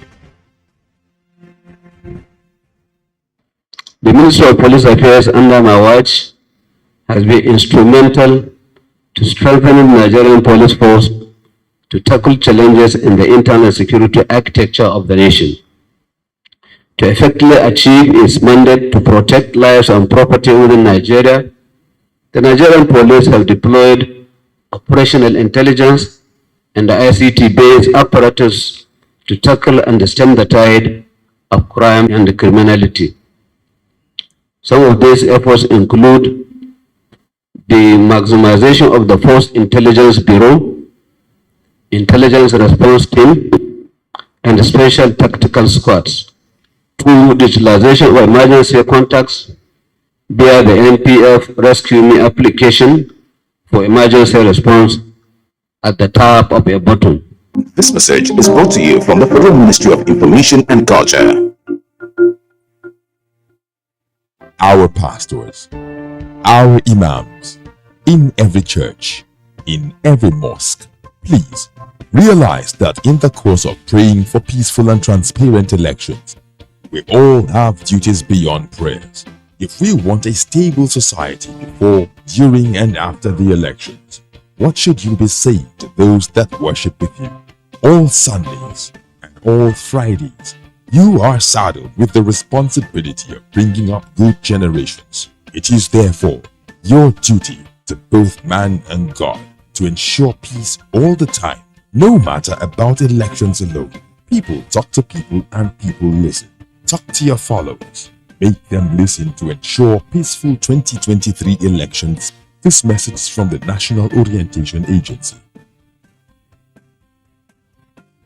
Nigerians, elections are here again. Let us shun violence. Let us play the game according to the rules. Do not be a thug. Say no to violence. Let's rise and defeat violence, crime, and sabotage against the peace of our nation. Nigeria is the only country we have. We must do everything to keep it united. We must avoid any act that promotes hate and disintegration. Say no to separatist movement, terrorism, fake news, hate speech, religious bigotry, and any act that tends to divide us as a nation. Watch out for strange gatherings and suspicious movements. Restrict access to sensitive documents and data, the disclosure of which may damage national security. Educate your staff and family, particularly on measures to safeguard information and report security breaches. Apply relevant legal security guidelines to protect yourself and your neighbors. Due to misinformation and wrong choices, some idle persons resort to vices in their greed to get rich quick. They resort to kidnapping, killings for rituals, and other heinous crimes. Avoid wrong use of the social media. Before you broadcast that false message, think twice. Ask whether it will promote peace or violence. For safety at home, still be security conscious. Educate your household on safety tips. Report all suspicious movements and persons to the security agencies nearest to you. Be a good citizen. Be patriotic. To pass security information, please call 0813-222-2105, 0915-339-1309, 0908-837-3514, or send a mail to dsspr@dss.gov.ng. This message is from the Department of State Services, DSS. All right, welcome back. It's still Good Morning Nigeria live on the network service of the NTA, and our guests are still very much with us this morning, talking on electioneering campaign and information management. We'll quickly go to Professor Patty now. We have established that spokespersons are, moving away from, manifestos, what it is the political parties and the politicians have to offer Nigerians. Could it be that the electorate do not really want to hear all of that? Maybe what they are being served at the moment is what they are interested in.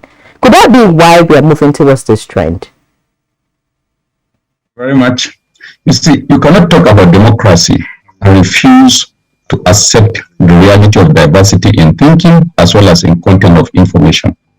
We cannot continue insisting and over-regulating that people must talk in line with our own individual thinking, governance or not.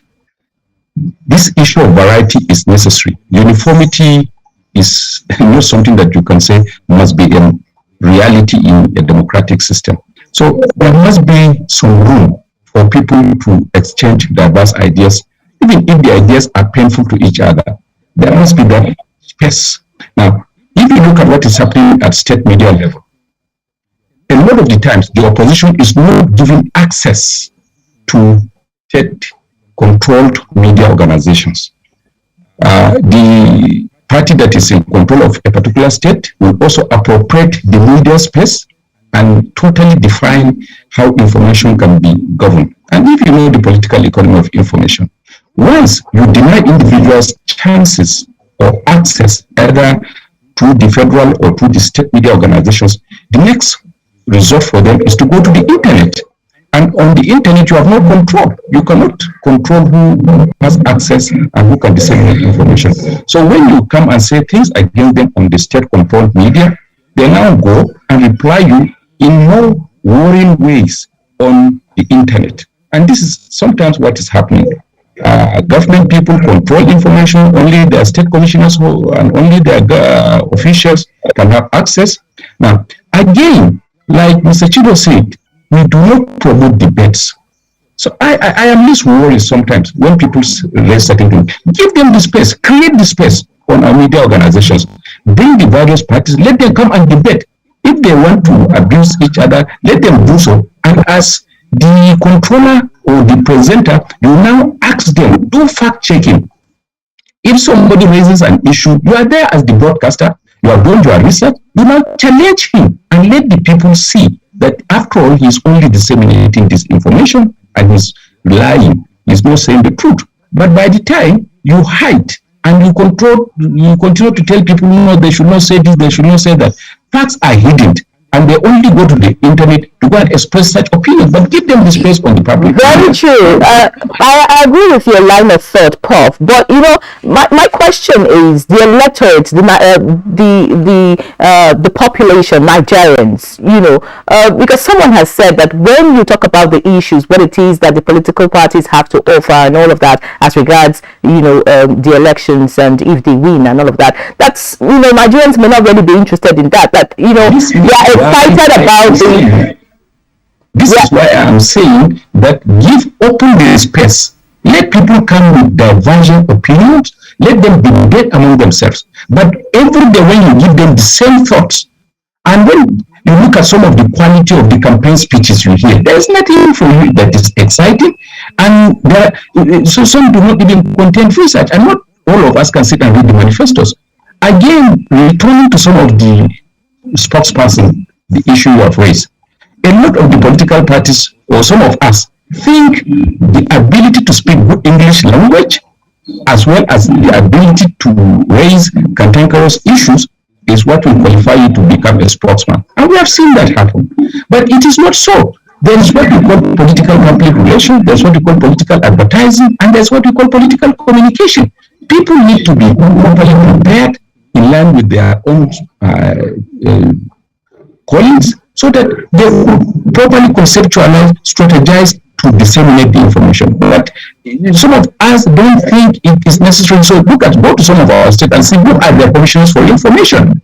The Ministry of Information is not into like the list from a list ministry. I remember in this country when a particular ethnic group, the president is, they don't put their people in some other, juicy ministries. This is the thinking. So information is not anything. It's just who can talk, who can propagandize without necessarily thinking that information dissemination has completely changed today. There's issue of interactivity. It is no longer a situation where the big media organizations have monopoly. It is no longer a situation where you only give without listening. So people are listening. And people are interested in listening to variety. They are always used to this say-so information. He said, he described, he lamented, he explained, he emphasized. People are tired of listening to this kind of expression. They also want to see the media setting the agenda by engaging in serious research to come out and tell us the truth about some of the candidates, about some of the issues being raised, and the issue of fact-checking. If a candidate comes on your media organization and he claims he has done ABC, do your fact checking and let us see the truth. This is the responsibility of the media of keeping the government accountable as well as individuals accountable. Now we have candidates who are asking to contest what have they done to warrant Nigerians electing them into offices. It is the responsibility of the media to do a research. But in the era of commercialization, where the media has to depend on some of these candidates for money to survive, they lack the moral capacity to now go and investigate and tell Nigerians the truth. So the alternative is people go into the internet and say what they want to say with nobody to regulate. So we have to look at this kind of situation and at least allow some robust debates on our platforms. Even if they are saying the wrong thing, you have a presenter who should call them to order. But let them challenge themselves. Let Nigerians see who is a better candidate when it comes to public speaking. Who is a better candidate when it comes to idea, when it comes to conceptualization, when it comes to delivery. And then that can give us an idea from their body language that these are candidates we can trust, they can represent us. But when you deny all these opportunities in the name of overregulating so that we do not talk about some of the issues that will destroy the nation. No! Instead of destroying the nation, we are going to strengthen the nation. Let us debate. For example, when you talk about education, Let the candidate come on the platform, talk about education, who will promote subsidy in education and who will take away subsidy in education. When it is about petroleum, for example, bring them to your platform. Let them come and talk about issue of petroleum subsidy, about this, about that. The media should be able to conceptualize, organize, and strategize these issues and invite the candidates. Whoever refuses to come, Nigerians should be told. But as it is today, what do we see? We only have some of their spokespersons who come, say what they want to say, and then they go away. And then sometimes they pay. And when they pay, you lack the right to raise certain fundamental issues with them. All right. Professor Patrick, thank you very much there for your perspectives. I think a number of points that our guests are raising this morning are quite relevant in the sense that you ask yourself, for instance, what are the sound bites that you can hear during this electioneering season? So when this season is over, what are those memorable phrases? What are those memorable statements or comments, those hortative comments that will say, oh yeah, I remember those from the 2023 elections. We know that there is a lot of jibe also being thrown around related to one or two comments that have been made. But let us just be clear about something. Competitive politics in which elections are a part. Competitive politics is not a stroll through the park. In other words, it's not a solemn activity. And there is hardly any polity where, for instance, elections don't generate some heat. And that heat could relate to mudslinging and personality attacks. But ultimately, when you weigh the canvas of issues that have been raised, you would find that you can point to key things that have been raised, and therefore the electorate is better enlightened and better informed as to say, look, this is whom I will vote for. Or is part of what you have said, this is what I will do. I'm not Sergio, I don't know whether you want to go back to the position you earlier articulated. Are we saying that we are stuck with what we are doing? That's to say, for instance, as even Professor Umaru Party said, that we are walking down a familiar path. Oh, this has happened in the past, and so now we'll still see with it. If we are not concerned, the issues that you have raised by way of solutions, by way of seeking to get the parties, the candidates, and their spokespersons to focus on those issues that will ennoble us, ennoble the candidates themselves, ennoble the parties, and our entire democracy should be the ones that will continue to promote. Yeah, I think there are two issues that have been raised that are very fundamental by both Chido and Professor Pate. The first one is that whoever is going to speak should understand his or her brief. That is a legal matter. Understanding brief is a legal matter. Giving brief is a legal matter. Now, what is the legal position, with respect to professional and ethical conduct within the political space, the public space? Are we really, very sincerely, understanding our briefs? Are we functioning within the context of the law? When you talk, for example, that there's public relations content in what we are doing, and that there are ethical considerations within the public relations profession, all of these things, are we abiding by them? The law says nobody should be a public relations officer in Nigeria except if he is registered with the NIPR and is trained and certified and all that. But most public relations officers of government agencies are not even members of the NIPR. They are not trained. They are not bound by the ethics of the profession. So, and nobody is holding anybody accountable. The second issue that Professor Pate raised is that we must allow variety in our discussion. We cannot pigeonhole our discussion to a certain framework and insist that these are the only issues that should be put on table.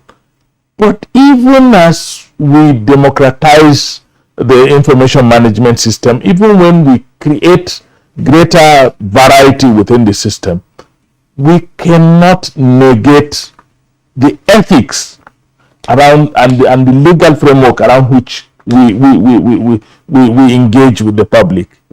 That is where we are getting a lot of things wrong. That if we think that we can go in a free fall to a level and an extent that you cannot even hold on to anything, we're in trouble. And the last one is what my brother raised very fundamentally. If you look at from the beginning of the campaigns to date, what are the memorable speeches? What presentations do we have on table that tomorrow when we sit down and we're analyzing the road to power, say some of the milestones include this particular engagement at this particular level? We're being taken for granted. The public is being taken for granted. People are just assuming that, look, whatever happens at the end of the day, there will be an election and somebody is going to win and assume power.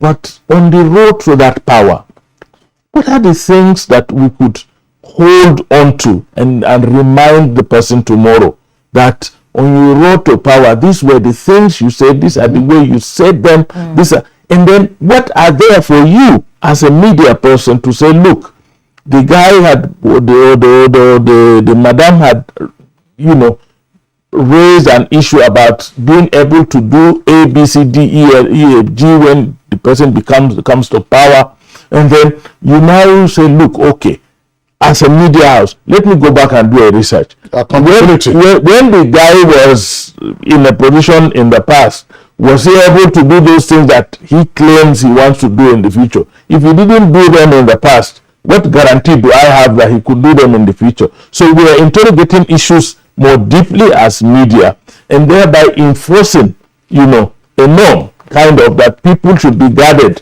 as to what they are going to say to public, either at rallies or in the media, and all of that. And I think we really need to do a lot for ourselves. All right, doing a lot for ourselves, Ahmed Sadio. Thank you very much, Mrs. Obi. Besides spoke persons, that are, going about saying and doing things that shouldn't be done, fingers have also been pointed. I'm sure you listened to Professor Umar Pate, and you just listened to Ahmed Sadio. Fingers have been pointed toward broadcasters that they are not living up to expectation as regards setting agenda, fact checking, asking the right questions, and all of that. Maybe that's the reason why we're seeing what we're seeing at the moment. You are NBC. I know that these days we have so many radio stations everywhere. I mean, do you really think that broadcasters are living up to expectation, from your angle? And then with the number of stations that we have now, is the NBC actually able to check all the stations and ensure that the right thing is done? You're right. What has been said so far, there's a lot that still needs to be done. The responsibility is on us as broadcasters and also regulators. I was just looking at, while you were speaking, I just looked at the provision of the code as concerning political broadcasts, and it says that partisan political broadcasts should be such that allows the political party or politician to discuss the manifestos. And from the discussions we've had this morning, we have seen that has not really been, we haven't achieved much in that regard. We have centered on other issues and not these manifestos, because when these manifestos are brought to the fore, they are the deliverables of the candidates, which they will be interrogated on by the electorate afterwards, during the elections and during the campaigns and afterwards. And these are areas that we still need to throw more light on. These are areas that we need to devote more attention, pay more attention to. Then yes, you talked about the number of stations. For now there are 684 broadcast stations that are on air, including campus stations. The commission has 10 zonal offices and 26 state offices. Beyond that, we have broadcast assessors who also monitor and submit reports to the commission. I also talked about the fact that there's a provision in the commission that says that when persons feel aggrieved by a content on air, they should report. So the area we need to focus more in, that there should be how do I put it now? Reporting, monitoring by other procedure. Yes. All right. So, Mrs. Obi, sorry, we need to also get the closing thoughts, as it were, of the other two guests who are with us via Zoom. Chido, in less than a minute, let's have your closing thoughts on this, and then Professor Mario Pato will take off from there to give us his closing thoughts before we call in time on today's edition of the program.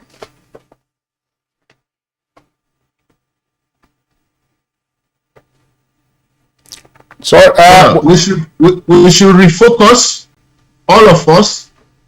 First, we should communicate intelligently to our citizens. We should not look down on them or talk down on them in such a manner that our conversation, as in this season, should be elevated. Secondly, we should pay attention to the need to consolidate and protect our democracy. We are in Africa. There have been like 5 coups recently. In Africa, we should work to ensure that our democracy is safe for all of us. And one of the ways to do that is to ensure that our conversations, our communication is civil, is content-laden, and the tone is such that promotes engagement and discussion. That's what we should do. Thank you. All right. Thank you very much, Chido. And just to remind our viewers that the Chief of Defense Staff General, Lucky Irabor, has said that the military, that's the armed forces, will continue to defend our democracy. Professor Mario Pato, your closing thoughts. We should understand that we cannot accept to say we are practicing democracy without also allowing diversity in information dissemination. This is the era of campaigning. People are likely to come from all sorts of perspectives with their own opinions, but let's create spaces where we bring them together for them to come and debate, for Nigerians to see the quality in each one of them. And then the media should be able to take the lead, set the agenda, and then bring them to where they could be asked to explain their positions for Nigerians to see. Otherwise, people will have alternative, and the internet has provided that alternative. The state media organizations should also know that by appropriating spaces to their own political parties or political parties in leadership alone, they are not helping the system. Rather, people will now look for ways of undermining them by going to the alternative media platform, which is the internet. And our young people in Nigeria are almost all hooked onto this internet. We need to create the media space, make it robust, make it open, make it really democratic for all sorts of ideas to blossom. On this, I think we can do much more. And let us not forget, this is the era of money politics, where people pay for them to appear. So all these are issues we should put into consideration. I wish you well. Thank you so much, Professor Omar Pate. Of course, we wish that things would be done right, and of course, Nigeria would be better for it. We hope to see a beautiful election come February and March.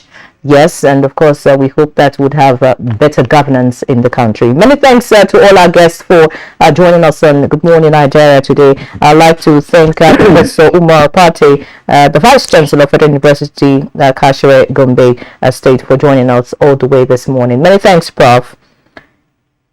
Thank you. All right. We would like to thank Chido Benedict Nwakama, the President, International Association of Business Communications, Nigerian chapter. Many thanks for joining us from Lagos this morning. And right here in the studio, many thanks to the former Commissioner for Information and Strategy, Adamawa State and Public Affairs Analyst, Honorable Ahmed Sajo. Many thanks for your thoughts on Good Morning Nigeria. Thank you. And yes, Mrs. Susan Obi, Director, Investigation and Enforcement, NBC. Yes, we hope that we'll see more effort on the part of the NBC and seeing that, yes, broadcasters actually do the needful and set agenda. Many thanks. You're welcome. All right, so that's it on Good Morning Nigeria today. Many thanks for joining us. I'm Henry John. Join us again tomorrow, same time, 7 o'clock in the morning for a fresh edition of the program. I'm Kingsley Osadolo. So have a nice day.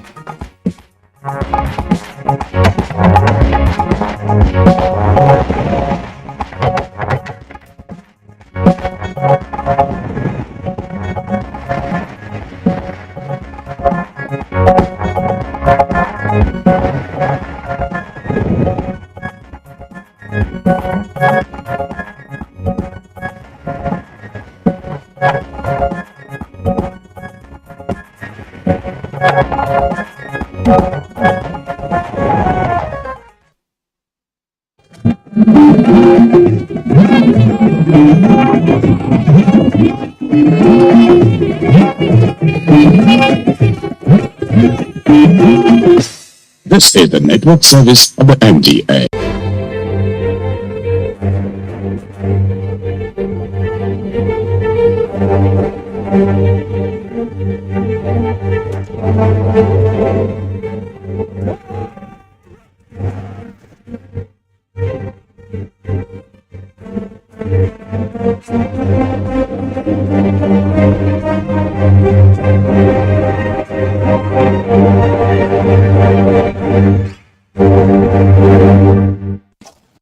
The year 2022 was a very eventful and memorable year for the Nigerian Navy. It was the year that the Nigerian Navy consolidated and deepened its relationship with domestic and international maritime stakeholders. It was in 2022 that Nigerian Navy also deployed its newest warship NNS Kada on national assignment to Guinea-Bissau. It was also in 2022 that Nigerian Navy also deployed its men and assets to repatriate the anti-heroic Idu from Equatorial Guinea. 2022 was a sport facility in Navy Town, Ojo. In 2022, Nigerian Navy maintained its focus in ensuring a safe and secure maritime domain. I can go on and on. Please don't go away. This will form the major segment of the program. I am Jibrin Baba Ndachi.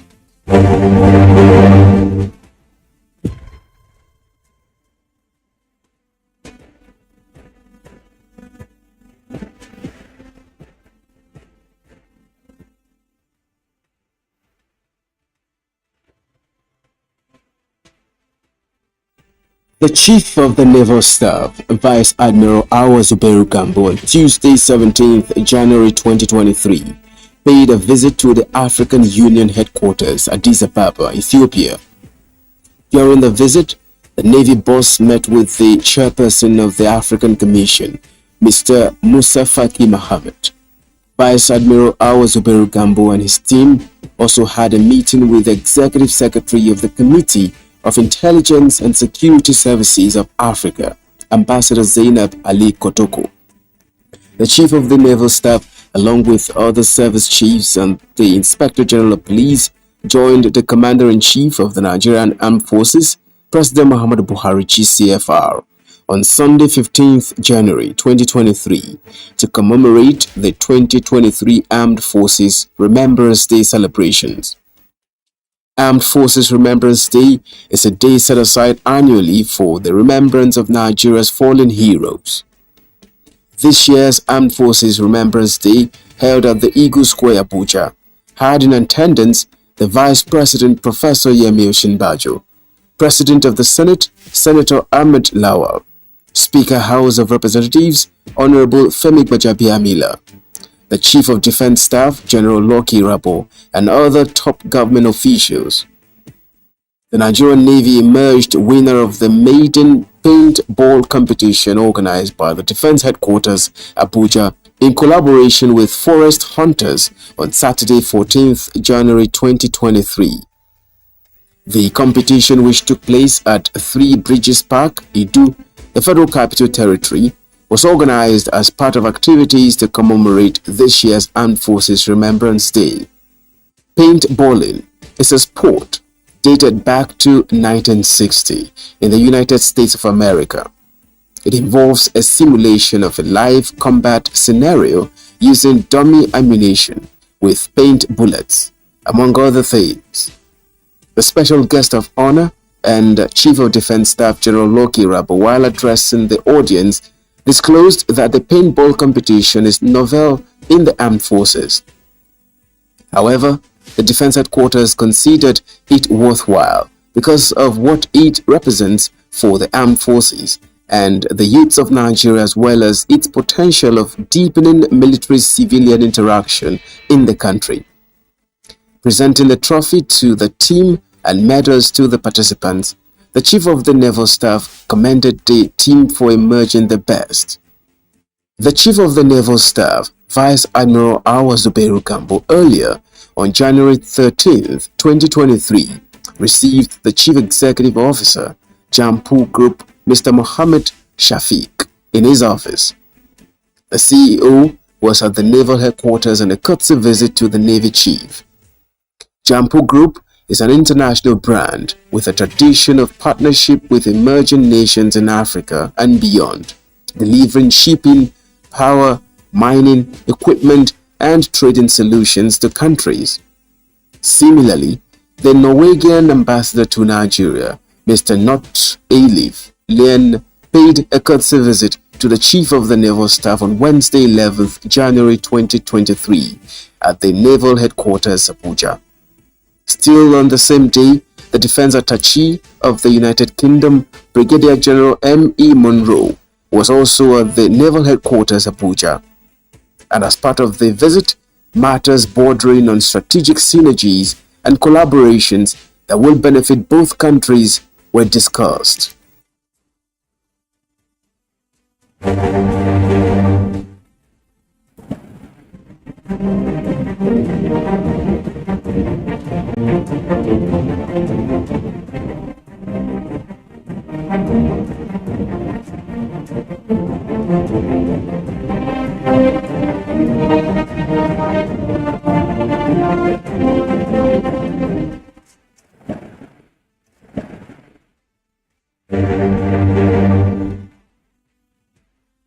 A secured national territory, be it land, air, or sea,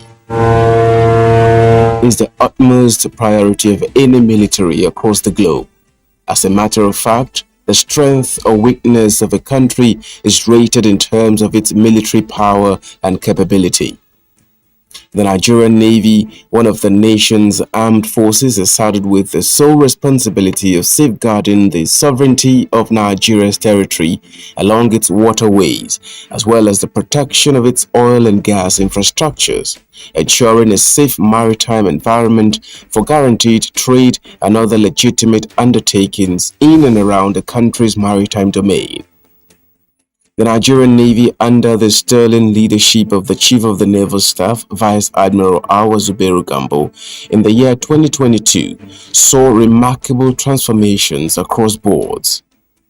In line with its mandate and the political will of the Commander-in-Chief of the Armed Forces of the Federal Republic of Nigeria, President Muhammadu Buhari, GCFR, the strategic direction of the Minister of Defense, Major General Bashir Salih Magashi, retired, the unflinching support of the Chief of Defense Staff, General Loki Rabo, and the determination of the Chief of the Naval Staff, Vice Admiral Awa Zubairu Gambo in 2022, the Nigerian Navy made unprecedented gains in the area of fleet recapitalization and acquisition of a variety of platforms, operations, trainings, welfare of officers and ratings, collaborations, and more. In 2022, the Nigerian Navy acquired some capital ships, fast patrol boats, and inshore patrol crafts, as well as air assets. To further consolidate on its deterrent capabilities against maritime crimes and other criminalities, the Nigerian Navy on May 27, 2022, took delivery of a landing ship tank LST-1314 NNS Kada, built by Demen Group. The addition of NNS Kada signaled the ability of Nigerian Navy to deliver on one of its roles, that is, strategic sea lift operations whenever the need arises. And as such, in August 2022, NNS Kada made its maiden historic deployment to a disembark military hardwares to Guinea-Bissau as part of Nigeria's commitment to the ECOWAS Stabilization Support Mission. And in September 2022, the Minister of Defense Major General Bashir Salihi Magashi performed the key laying ceremony for two 76-meter high endurance offshore patrol vessels, a formal naval tradition signaling the commencement of the construction of a ship. Still in the year 2022, the Nigerian Navy formalized arrangements for the delivery of a 35-meter hydrographic survey ship for shallow water, two 32-meter fast patrol boats, three 46-meter fast patrol boats, and four 15-meter intercepted boats to be integrated with the Nigerian Navy Falcon Eye alignment. Others are two 35-meter fast patrol crafts, 40 7-9-meter rigged hand inflatable boats, 80 flat-bottom boats, 20 aluminium air boats, 3 brand new helicopters, 4 type EP-55 unmanned aerial vehicles to be integrated with a maritime domain awareness system, 12 CTS Ovation unmanned aerial vehicles, and 6 Epsilon aerial vehicles. It is worthy of note that the Nigerian Navy has already taken delivery of a good number of the aforementioned platforms, with some already inducted into the Nigerian Navy fleets. The year 2022 will not be complete without the mention of the 66th anniversary of one of the largest navies and the 2022 Navy Week. Events marking the anniversary reflected both the outstanding revolutions witnessed by the service in the past 66 years and its leadership role in regional maritime security. The International Maritime Conference, with the theme Optimizing Collaboration for Maritime Security and Socio-Economic Development in Africa, was a huge success, with participants from foreign navies led by their heads of navy or representatives and international maritime stakeholders. The flag of a regional maritime exercise held in One, Rivers State, in addition to a press briefing, medical rhapsody across naval formations nationwide, cultural night, polo and golf tournaments, boat regatta, religious services, and more. Operations, as part of the Chief of the Naval Staff's vision and strategic direction, got the needed attention, with resounding success stories to tell. With the flag officers commanding leading from their various commands in synergy, the year under review recorded tremendous breakthroughs in Nigerian Navy's efforts to curtail the menace of crude oil theft, illegal bunkering, and other crimes and criminalities along the nation's waterways. Operation Dakada Barao, meaning Stop the Thief in Hausa language, was one of the success stories worthy of mention. The operation, which was flagged off on Friday, 1st April 2022 at the Federal